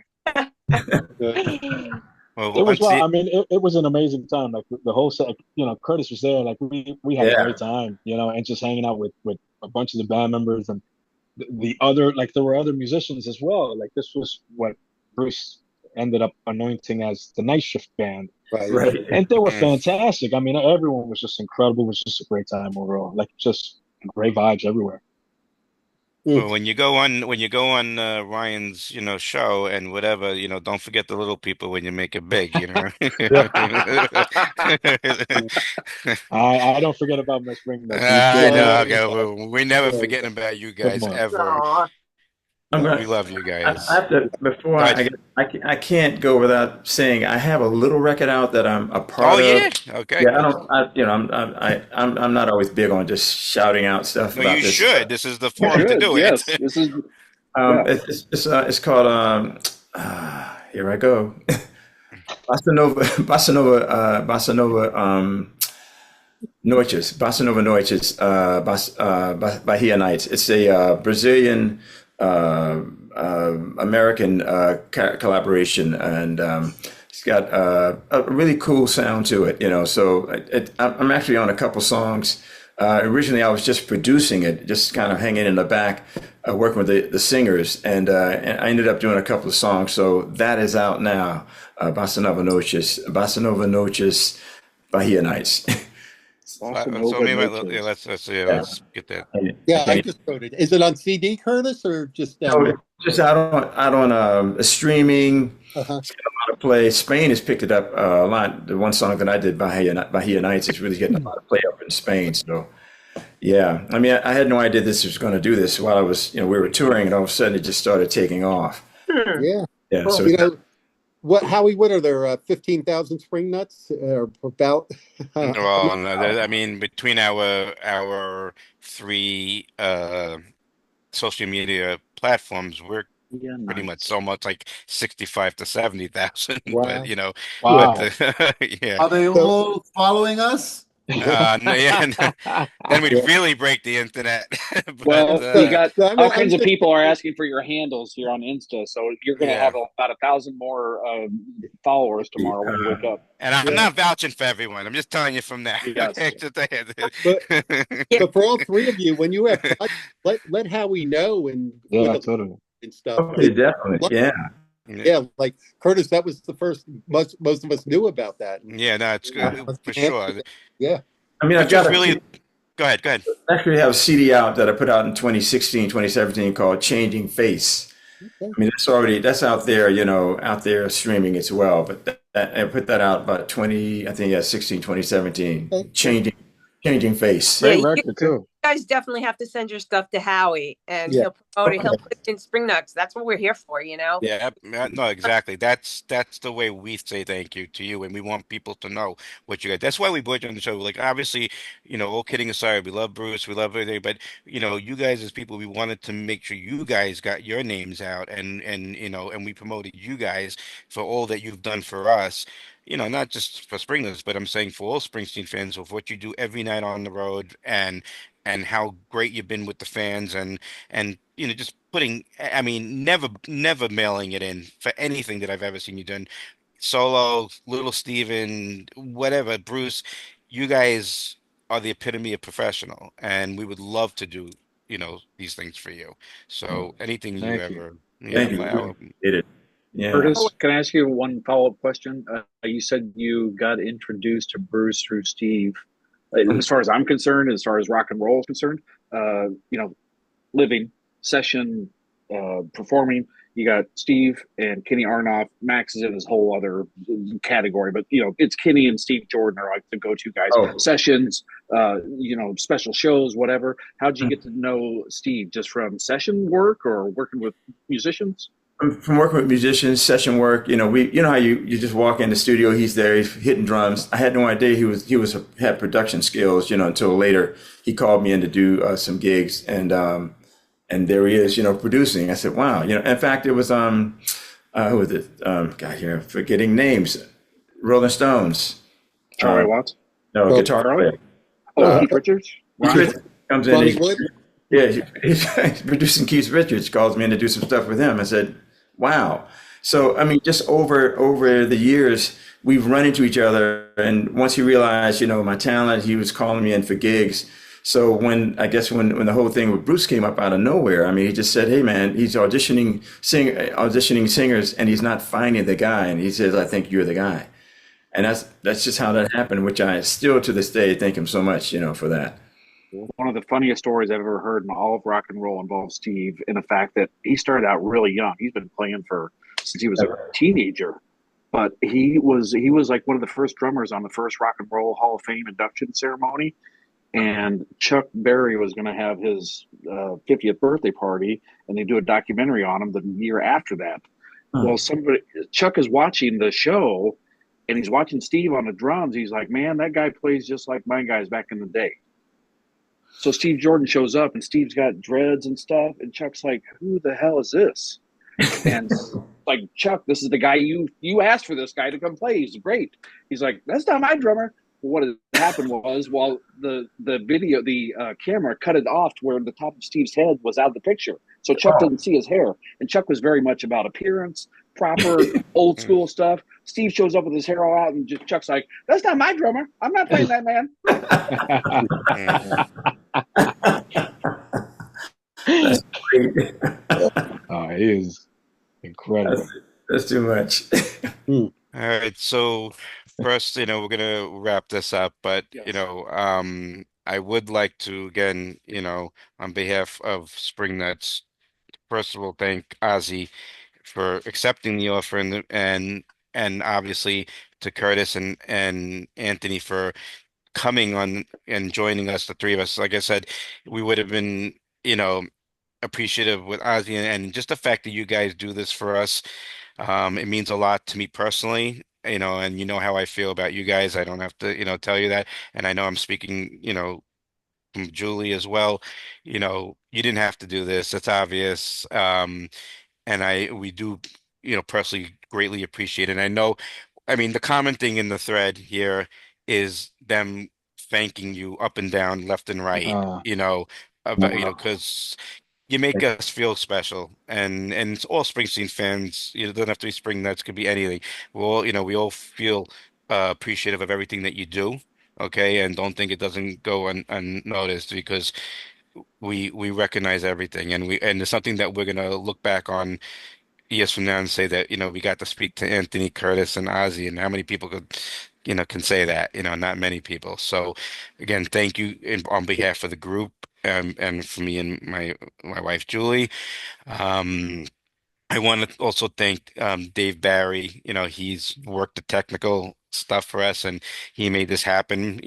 And thank you, Dave. He's yeah, a Dave.